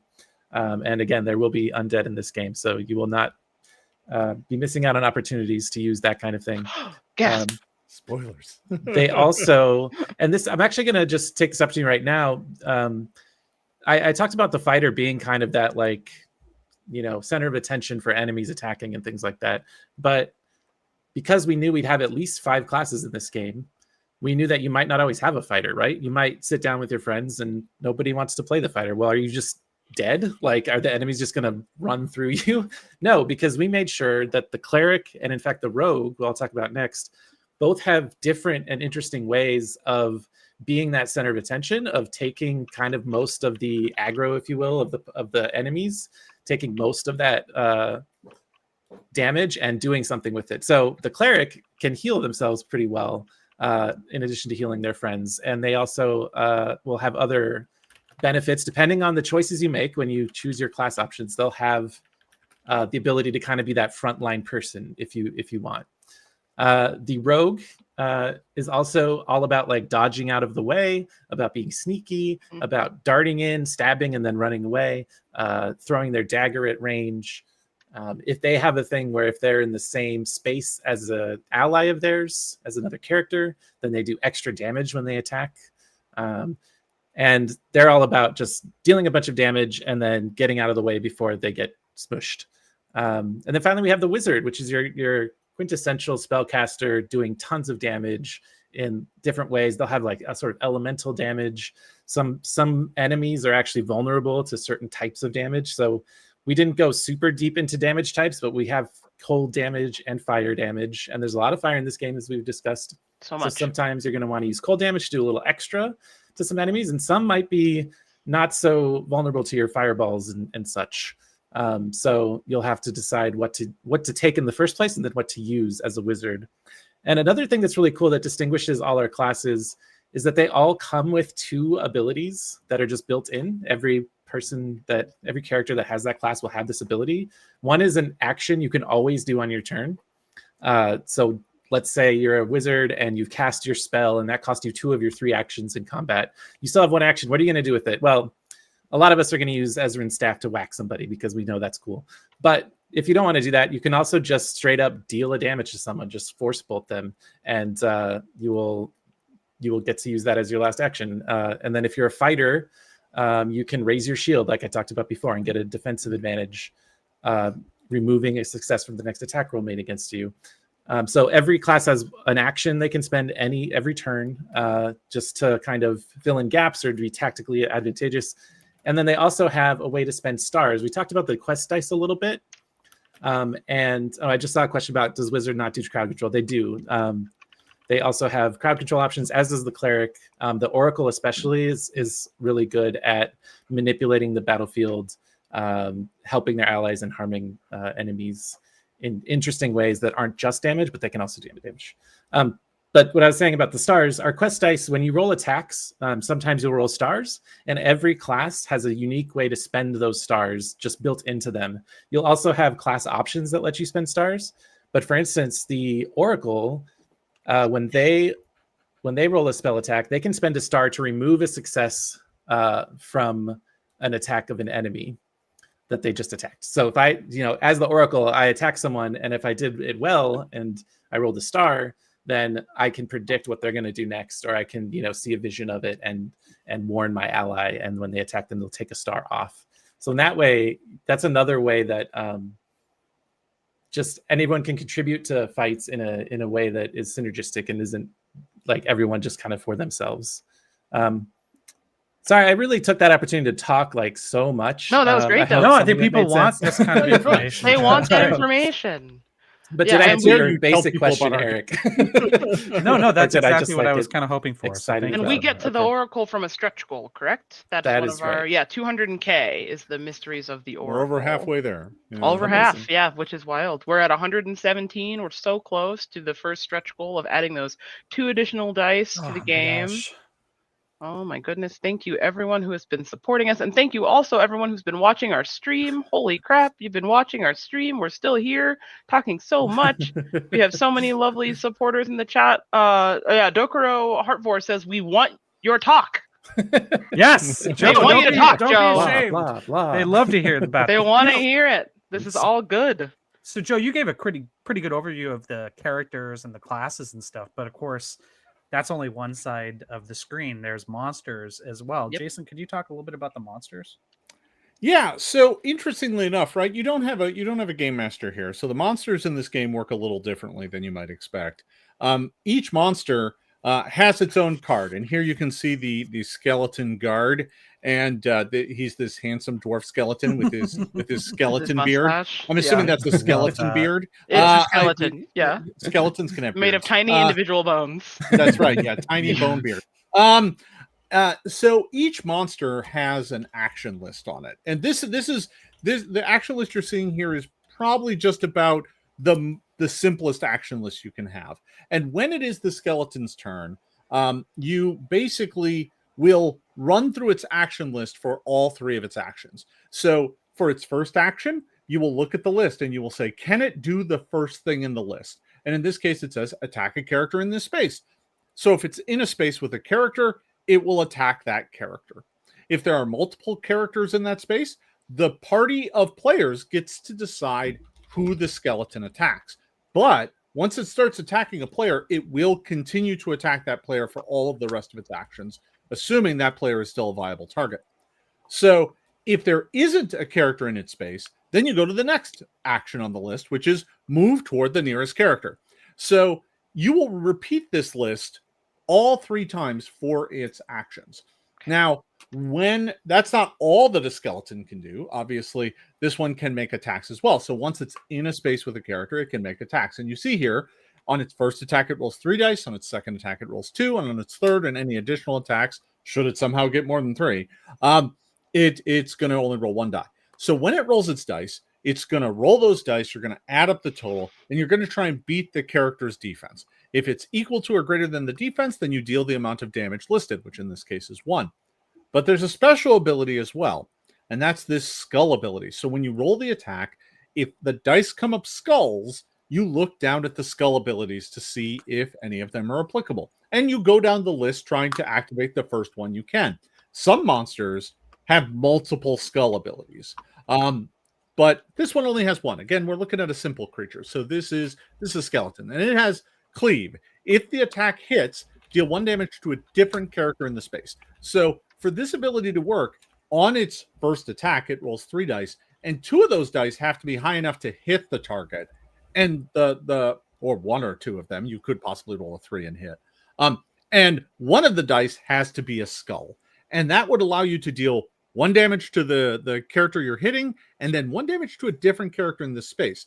So those sorts of abilities start to tell you what kind of tactics you might take. So maybe against skeletons, you don't want to bunch up a bunch because that cleave ability is going to do extra damage to multiple characters. Not every creature's skull abilities are going to work like that. Some are going to do damage to characters in other spaces. Some are going to allow you to push or pull characters around. There's a whole wide array of abilities that exist both in the action list and in that skull list that change up the tactics and how you are going to approach the game.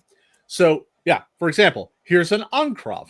Now, the Ankrov has a significantly more complicated list. If you look at its action list, the first action on there is last action only. So on its third action, it moved to a space in range 3 that has a character, but not an Ankrov. So the Ankrovs kind of burrow and dig and pop up around the map.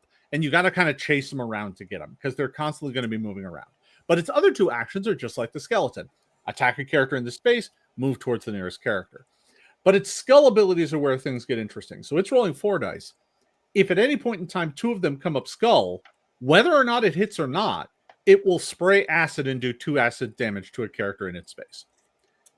The other ability happens only after that first ability has been used, or if you only roll 1 skull. So if you only roll 1 skull, you'll skip past the first one and go to the second one, and that's Armor Rending Bite. The target's defense is treated as 1 lower for the next attack this turn.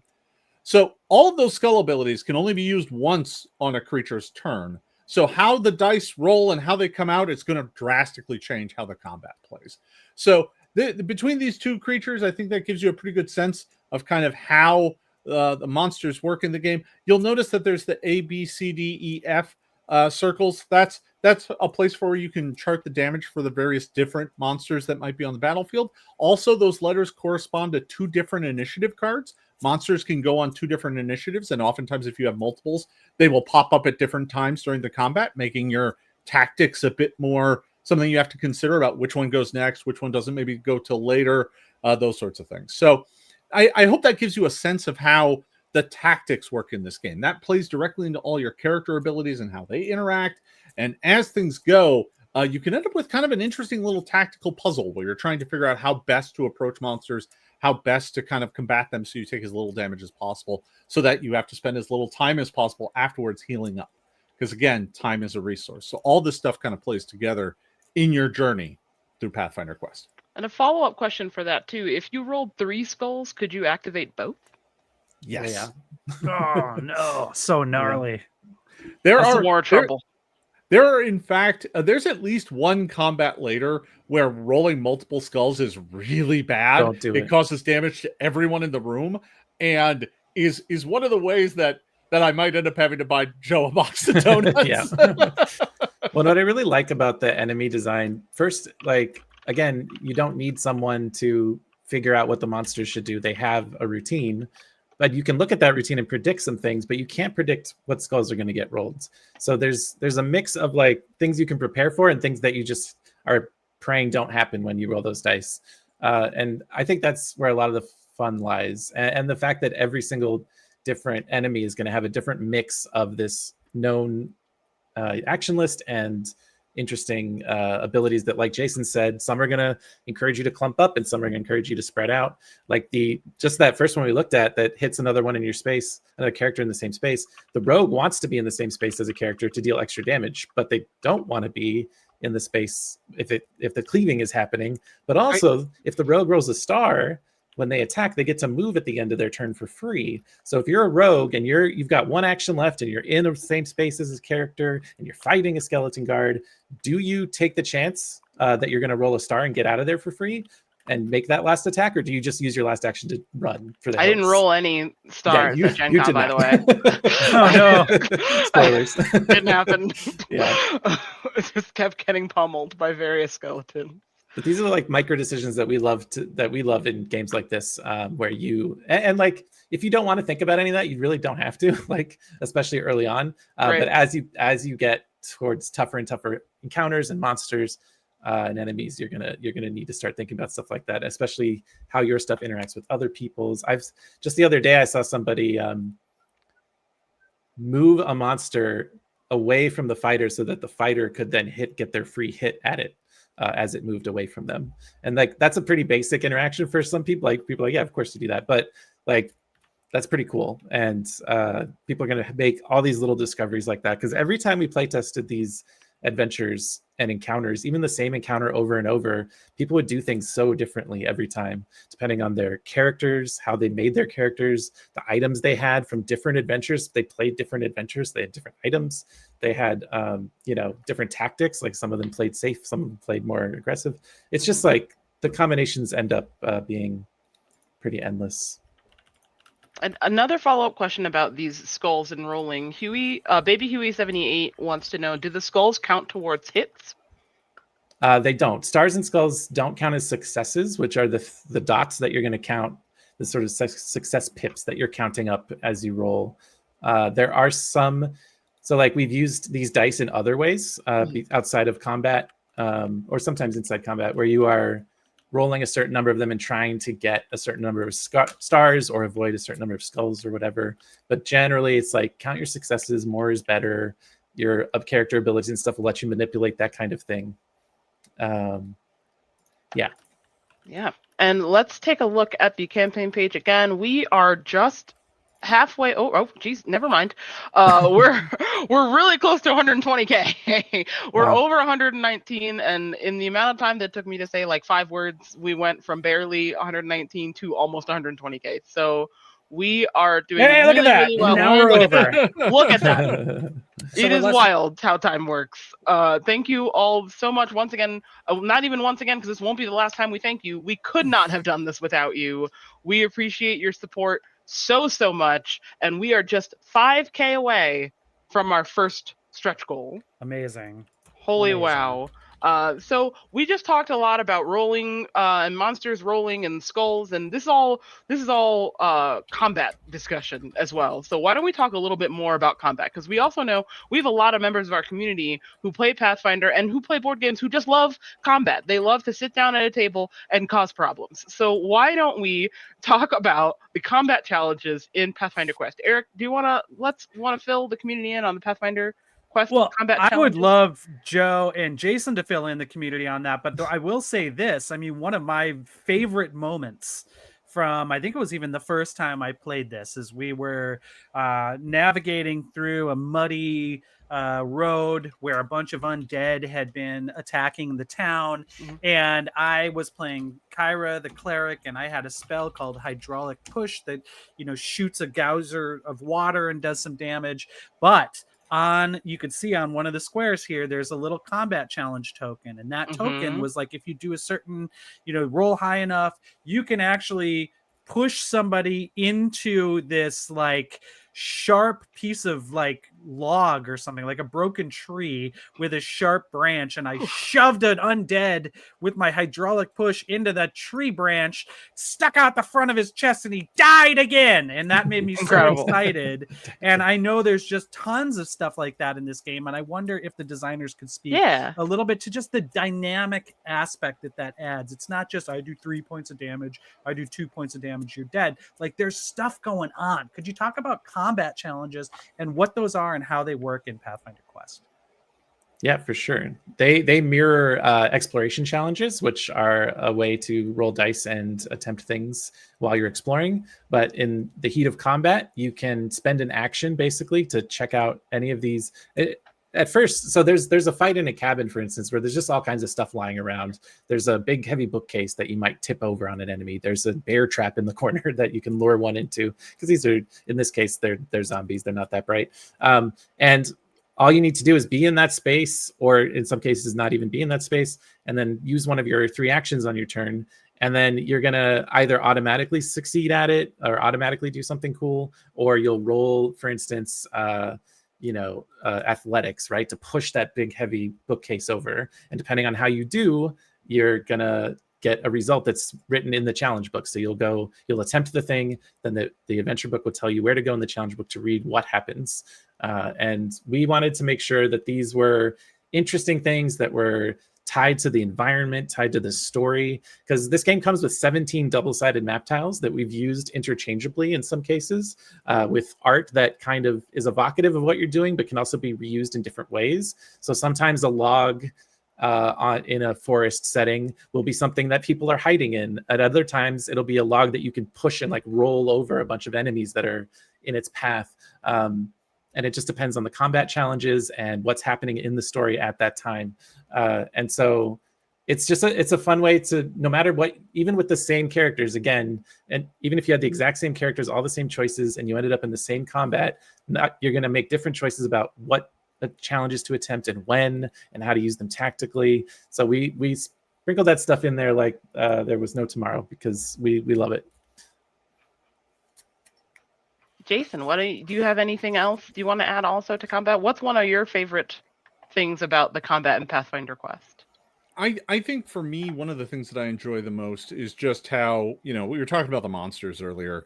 There's a few monster fights in there that have an interaction that isn't necessarily intuitive by just reading the thing. But when you look at how the room plays together and how the monster plays with it, and you'll play the encounter and then you'll be like, wait, what just happened? And you'll suddenly realize that the game has kind of pulled a fast one on you and done something you didn't expect, right? It's the sort of game where everything's in front of you, right? I mean, yes, there are the challenge book with its hidden entries, but how the monsters work, how the combat is going to work, all of that is right there in front of you. But every once in a while, based on how it's set up and how initiative plays out, something unexpected will happen. It'll move things around, it'll shift the combat, it'll deal like a lot of damage very quickly and force you to have to kind of reassess how you approach things. I just think that's the thing that keeps you coming back for more, because combat in a lot of fantasy adventure games can get a little samey, right? It can be kind of walk up and smash the thing over and over and over again. But every time you play Pathfinder Quest, you're leveling up and gaining new stuff. You're facing new monsters literally every time you play. I think there are only a few times that a monster even gets reused, and normally that's in 2 adventures that you won't necessarily play both of. So like in later adventures, you will just face different monsters. It is a different journey throughout the whole thing. So every time you start combat, every time you open up a new encounter, it's going to be something new.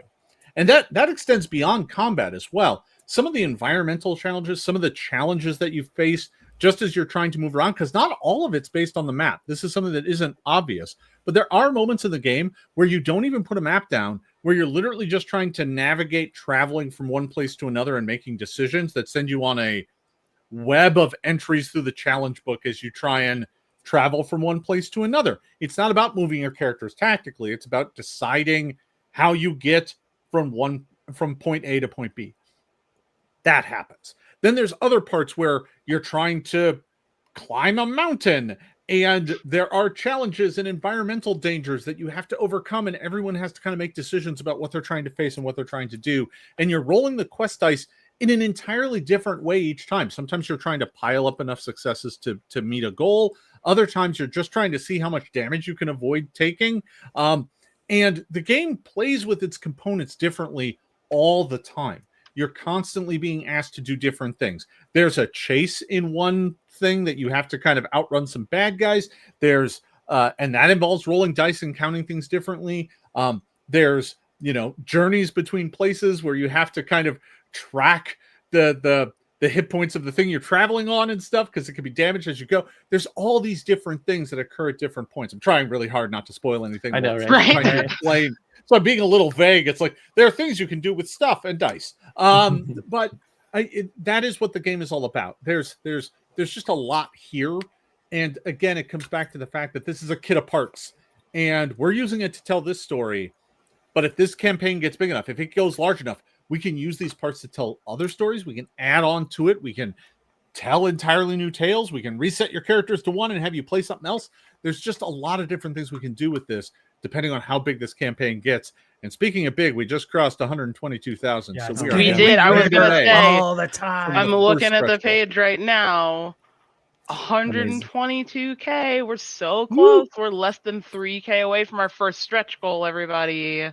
Very You cool. dice, Keep more sharing dice. the campaign. More Yeah, dice. keep sharing the campaign. Just over Keep 3 hours in. supporting us. Just over. Yeah, wow.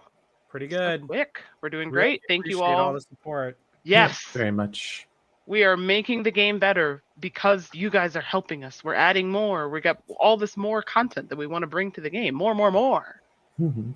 This is wonderful. Okay, right. so we got another question here from Flare Photography that I do want to talk about because it does emphasize our point that there is more to the game and we're bringing more, which is they say, "Hi, I am excited to purchase the game. I'm just trying to understand the deluxe edition only gives us 5 miniatures and the possibility of getting 2 more. Nothing else compared to the starter. Love the Pathfinder franchise. Thank you all for your hard work." So yes, let's go over this one more time for anybody who missed it, because this is a long stream. Yeah. There's lots of people Oh, yeah. popping in and out. Yeah. Let's go over this again. What more wonderful things can they expect from the deluxe edition?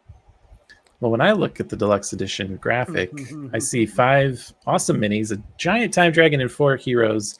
And then I see some silhouettes, some of which look familiar to me even from this stream.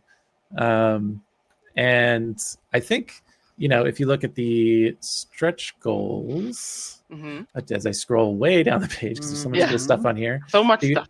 150K unlocks undead adversaries. So our zombie behemoth and our skeletal champion would get added to the deluxe edition. So at that point, we would have not just 5, but 7 minis, because I can do 2 that more. basic math. And again, like if I look at these silhouettes, those seem to line up. So we don't have every stretch goal showing at the moment. Right. Which, let's put the pieces together and assume that cool things can happen if we get enough support. We just gotta share more love of Pathfinder Quest, and we will add more. So the unlocks aren't just for the deluxe version either, right? We've Right. unlocked some ancestries that unlock things for both. Yes. Right? For the standard edition and the deluxe edition, it adds new ancestries to the game, which adds ancestry card, ancestry portrait card, and a pawn. As we move forward, we're going to add more of those. That gets added to both games. The dice gets added to both games. Right. Both versions. So yeah, all of this, there are stretch goals for both. There are a fair number of miniature stretch goals that add plastic miniatures to the deluxe version of the game. Stay tuned. It's going to get better and better. Stay tuned and keep supporting us. Let's see. Gwyn Hawk would also like to know, will this game include advice and guidelines for making your own content, like how the GM Core and Monster Core give guidelines for making your own monsters and items, or simply a green light for people to publish their content on Pathfinder Infinite without official guidance? I will say right now that the game itself will not include guidance on making your own. It is focused on the experience we got. Trust me, I haven't showed, but I have the white sample here. The white sample is basically what we get from the manufacturer that is like, here is your components all in a box. Right. I can't stress how this is over 7 pounds. I heard you struggle.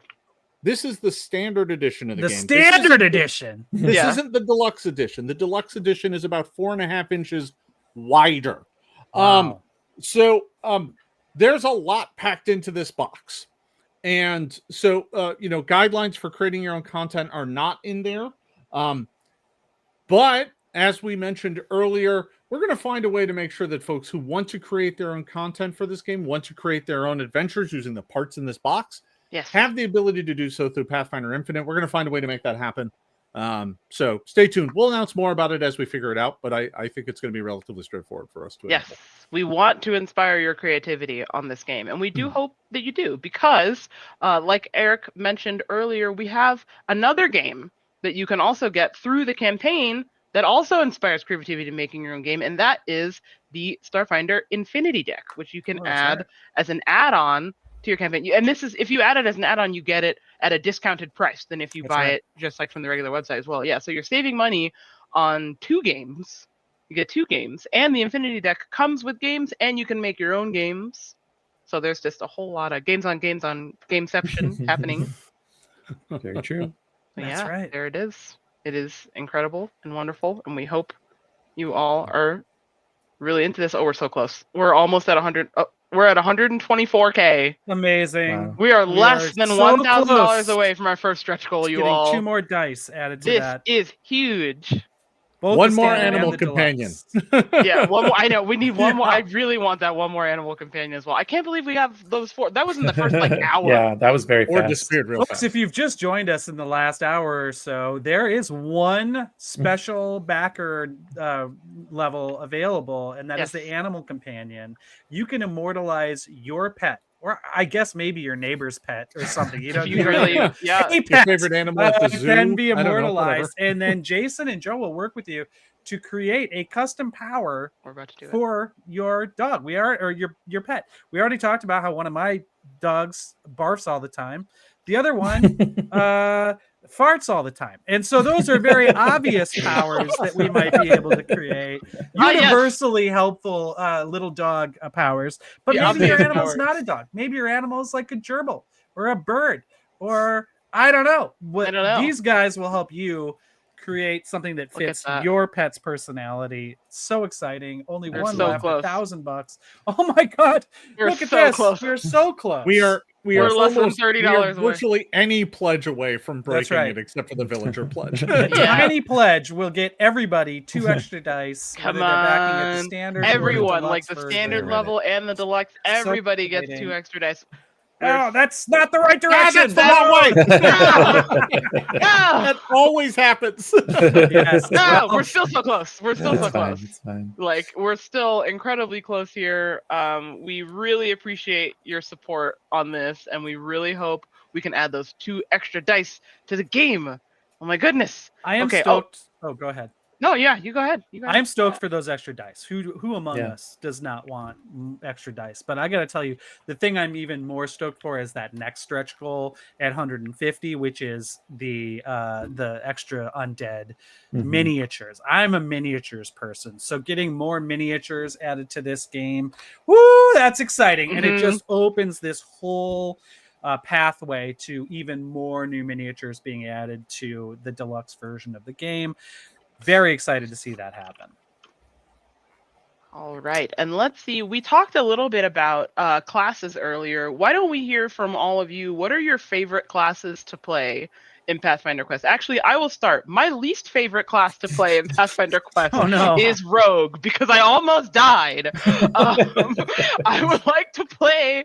I'm taking that back. It was still really, really fun. Like that's the great thing about Pathfinder Quest. I almost died, but I still had so much fun.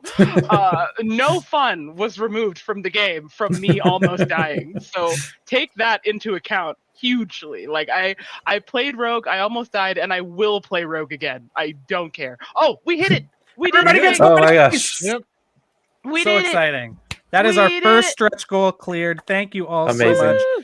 Not only did we fund the game in the first 3 hours, but we are into the stretch goals. We are And that doing next it. stretch goal feels like it's even closer because it's a pretty achievable one. So Yeah, it's only 25K up from pretty where exciting. we are right now. Pretty exciting. And I we- think by the time we go to bed, there will be more miniatures in Pathfinder which would be Quest. so amazing. That would be Yes. awesome. I'm feeling like that Oracle is definitely within reach. So I'm here. Yeah, sometime totally. here this I know, afternoon. 1,000 backers. 75K from now. Totally. So let's finish up naming all of our favorite classes. Which, for reference, I was making a joke. I still love the Rogue. I will play the Rogue again. I always literally either play like rogues or monks, because I either like being sneaky or just running up to people and punching them and running away. So it's just what we do. So let's give our favorite classes. And while we're answering this question, why don't we say our favorite classes and our favorite thing about Pathfinder Quest as well? And then we will wrap up our stream for today and thank everyone for coming up. So that was me. I like playing rogues. I'm one of those rogue players at your table. I've terrorized mostly my roommate, who is my GM. And let's go on to Jason. What is your favorite class? For me, I'm a long time wizard player. Anyone who's ever played Pathfinder knows that I like wizards. So I just like the ability to be able to sit in the background and be like, I'm going to hand out damage. You get damage, you get damage, you get damage. And the wizard in Pathfinder Quest is definitely very good at that. Their special ability, for one action, they can just do a damage to one character on within a relatively close range. They just get to be like, yep, you take damage. Yep. It's really helpful to be able to just kind of divide up your damage. They can do kind of area damage with a lot of their spells that will hit multiple targets, in later cases even in multiple spaces. And that's just really powerful, really useful to be able to do that. You're not dealing the most damage on any one individual thing, but you can spread out damage across a lot of opponents very quickly. And later on, you also get a lot of elemental damage, which you can kind of start targeting specifically to hit foes and their vulnerabilities, which can be an incredibly fun and rewarding way to play. Nice. Thank you, Jason. Erik, why don't you tell us what's your favorite class and what is your favorite thing about Pathfinder Quest? I already mentioned hydraulic pushing a zombie into a sharp stick, which is hard to beat. I enjoyed playing the cleric when I played. I often like playing clerics, in real Pathfinder, the full Pathfinder RPG as well. I just like the versatility. I like being able to help out your companions with healing while also still having some kind of exciting offensive magic and not being too bad in a face-to-face melee as well. So when it comes to a well-rounded character with lots of options and some exciting new spells that you can acquire as you advance in level and things, for me, I really enjoyed playing the cleric, and I'm looking forward to running even more games and discovering even more, because the coolest thing about Pathfinder Quest for me is that it's different each time you play. I love the challenge book. I love the kind of randomness to some degree, not randomness, but the unanticipated elements of the different encounter and combat challenges. It's just feels fresh and fun, and yet at the same time feels like something I could really reasonably play with my family or other friends who have always expressed a certain open-mindedness to that thing that I do for a living, but maybe not too much open-mindedness once the 700 pages of rules hit the table. This is hits that sweet spot, and I think this is going to really open a lot of people's eyes to the possibilities of a game like Pathfinder, and also just the cool possibilities of even a slimmed down, very focused expression of that in the form of Pathfinder Quest. So the versatility and the unpredictability of this game is really exciting, and for me, I want to experience that as a cleric. Absolutely. And I just got an update in the chat as well that the last animal companion is gone. Oh, Wow. yay! A menagerie of animal companions. So exciting. Woo! That's really Five rad. people great. are Thank getting you so their much. actual pets brought Oh my into gosh. Pathfinder I Quest. cannot wait to see those cards. You guys. Literally That's can't so wait. Like we exciting. said, this is just a long con to see your pet pics. Yeah, That's it. yeah. We just want to see the cute animals that are involved in Pathfinder. That's No, so but seriously, great. this is so cool. I We're going to know. have 5 people supported us hugely and also have this wonderful reward of getting to see their pets brought into the game. Yeah, and as Mage Hensley says, or the ugly ones. Correct. Yeah. There's all pets are welcome. Thank If you, it's got BJ, one eye, or the it's ugly their ones. tongue sticks out all the time. That might even be better for the card. Put them in the game. Yeah. Thank you so much for supporting us. All right, let's go on to Joe. So, Joe, what's your favorite class and what's your favorite thing about Pathfinder Quest? I have to come clean that before today, when I've been talking about my favorite class, I've said cleric, which is not far from the truth. I do really love playing cleric, but I couldn't talk about the Oracle yet, and the Oracle really is my favorite. And I think it's emblematic of the way you get to everybody in this game, every character, no matter what you pick, you're gonna get to break the rules sometimes and have these spotlight moments. Like Erik was talking about the hydraulic push, on that one particular combat encounter. But there's stuff like that in every single adventure, in every campaign, no matter what group you have or what choices you've made. There's going to be something that you get to do that's cool. And we've heard that time and again from people who've played or play tested or demoed that say, everybody got to do something cool. And that's all I really care about, is that everyone has a good time making a story together. You're working together and you get these moments of oh, I'm special, because it's nice to feel that way. It is. And in the Oracle in particular, we really had some fun with playing with the basic tenet of the game, which is don't read the challenge book until you've attempted the challenge. Well, the Oracle, depending on what you pick, can get these visions that give them a little more insight than you might otherwise get into what's going to happen, which is just really fun and cool to me. But yeah. There's so many great things about this game, and we have unlocked some of them in this stream. So once again, we want to thank you all for supporting us, for backing the campaign, for getting the campaign funded, for reaching our first stretch goal, monetary stretch goal, and our social stretch goal of the 2 stretch goals that we did of the 250 backers and the 500 backers. And we've got so much more. We have here, let's go over some of these stretch goals that we have available to you all right now, which is we've just added 2 more dice to the game with our 125k stretch goal. Awesome. Incredible. Our next goal, which isn't very far behind, and we're already at 129k, so we're already only like a little over, what is that, 20k 20, more 21 to go until we get to 150k stretch goal, which is 2 whole undead adversaries. So that's 2 more minis are being added to the game as well. At 200k, we get to bring Joe's favorite Oracle class to the game. Please. And at 250k, we've got that incredible organizer, which I know there are nerds in the chat who just want to make sure all of the pieces are nice and in one place, and you don't open up your game that you put on its side on your Calyx and it's just got pieces everywhere. Like, you want that. Everybody wants that. We like to keep all of our pieces together. So that is what we are currently working on. In addition to those monetary goals, we've also got a bunch of social goals. Once we get 100 shares, which last I checked, we were at 62 shares.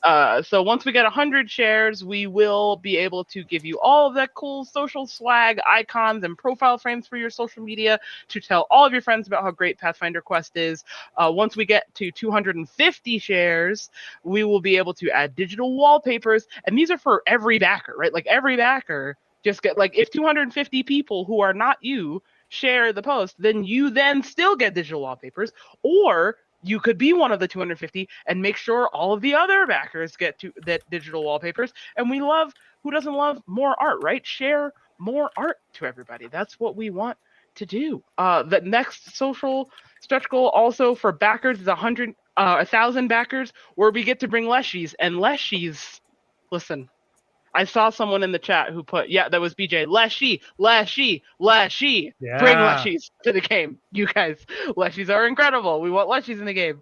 At 2.5k backers, we've got another Ancestry expansion, which is a whole sea of new faces are coming to the game. It unlocks a portrait card, ancestry card, and a pawn for each ancestry in Pathfinder Quest. So we're just bringing you even more content. Like, all of these stretch goals are bringing you even more content to the game. We're just making the game better. With every time we get more people to share, every time we get more funding, the game gets even better. And at 4K backers, we got another stretch goal. This one is going to test the Obsidian Construct. We'll receive a fully developed stat block for Pathfinder 2nd Edition. So you can go into your Pathfinder 2nd Edition games and bring the Obsidian Construct. And if you got the deluxe version too, you can bring that mini, because hopefully by 4,000 backers, we'll have reached something that will bring something to the game. Because that was our one spoiler, right? Yeah, so we will do that. How cool is that?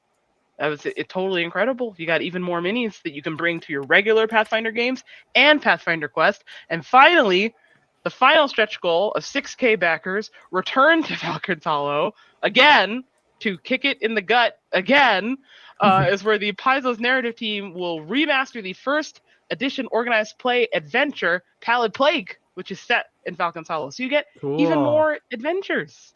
Like, every single one of these goals, you're either getting more adventures to play. Other times you want to play games, which you can play as well, because the campaign has an add-on to get all the Pathfinder core books as well. Like, if you want to learn, if you just look at Pathfinder Quest and you're new to Pathfinder and you want to play Pathfinder, you can do that. It's all set up for you in the campaign. Oof. Truly incredible. Amazing. Oh, and Ruse, let us know, we're at 130k now. 600 Yay! backers. Oh my gosh. Wow. We are That's well so on fast. our way. Thank We you just so much. pressed That's it. so We just cleared exciting. 5k in like such a short amount of time. Yes. So fast. You all are fantastic. We are so happy to be bringing this game to you that our team has worked on for so long, and we're so happy to finally have it available to all of you, and more with your support. We are able to make the game even better. So keep sharing. I'm going to post also one more time in the Twitch chat the post that you can share for now. Of course, there will be more posts. The good thing about these shares is that these are not the only posts that you can share to add towards the social goals. It just so happens that the campaign's only been live for 3 hours.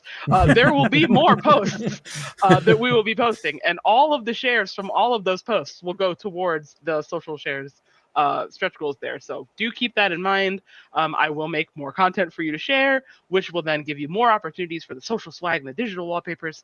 We got so much going on here, but at the end of the day, we are just thankful that all of you in our community are willing to support us to bring Pathfinder Quest to you. And thank you also for the hundreds of people, hundreds, who have stayed in the stream with us for hours and hours. We couldn't thank you enough. Thank you all so much. And we are going to go and live the joys of Pathfinder Quest for the rest of the day. We hope you all have a good rest of your day, and we will see you in Falcon's Hollow, if it survives. Maybe. Thank you so Maybe. much. Thanks, Bye, everybody. Bye, everyone. Thank you The so much. town We of appreciate Falcons. Yeah. Bye. it. Thanks, Maya. Bye. Thank you.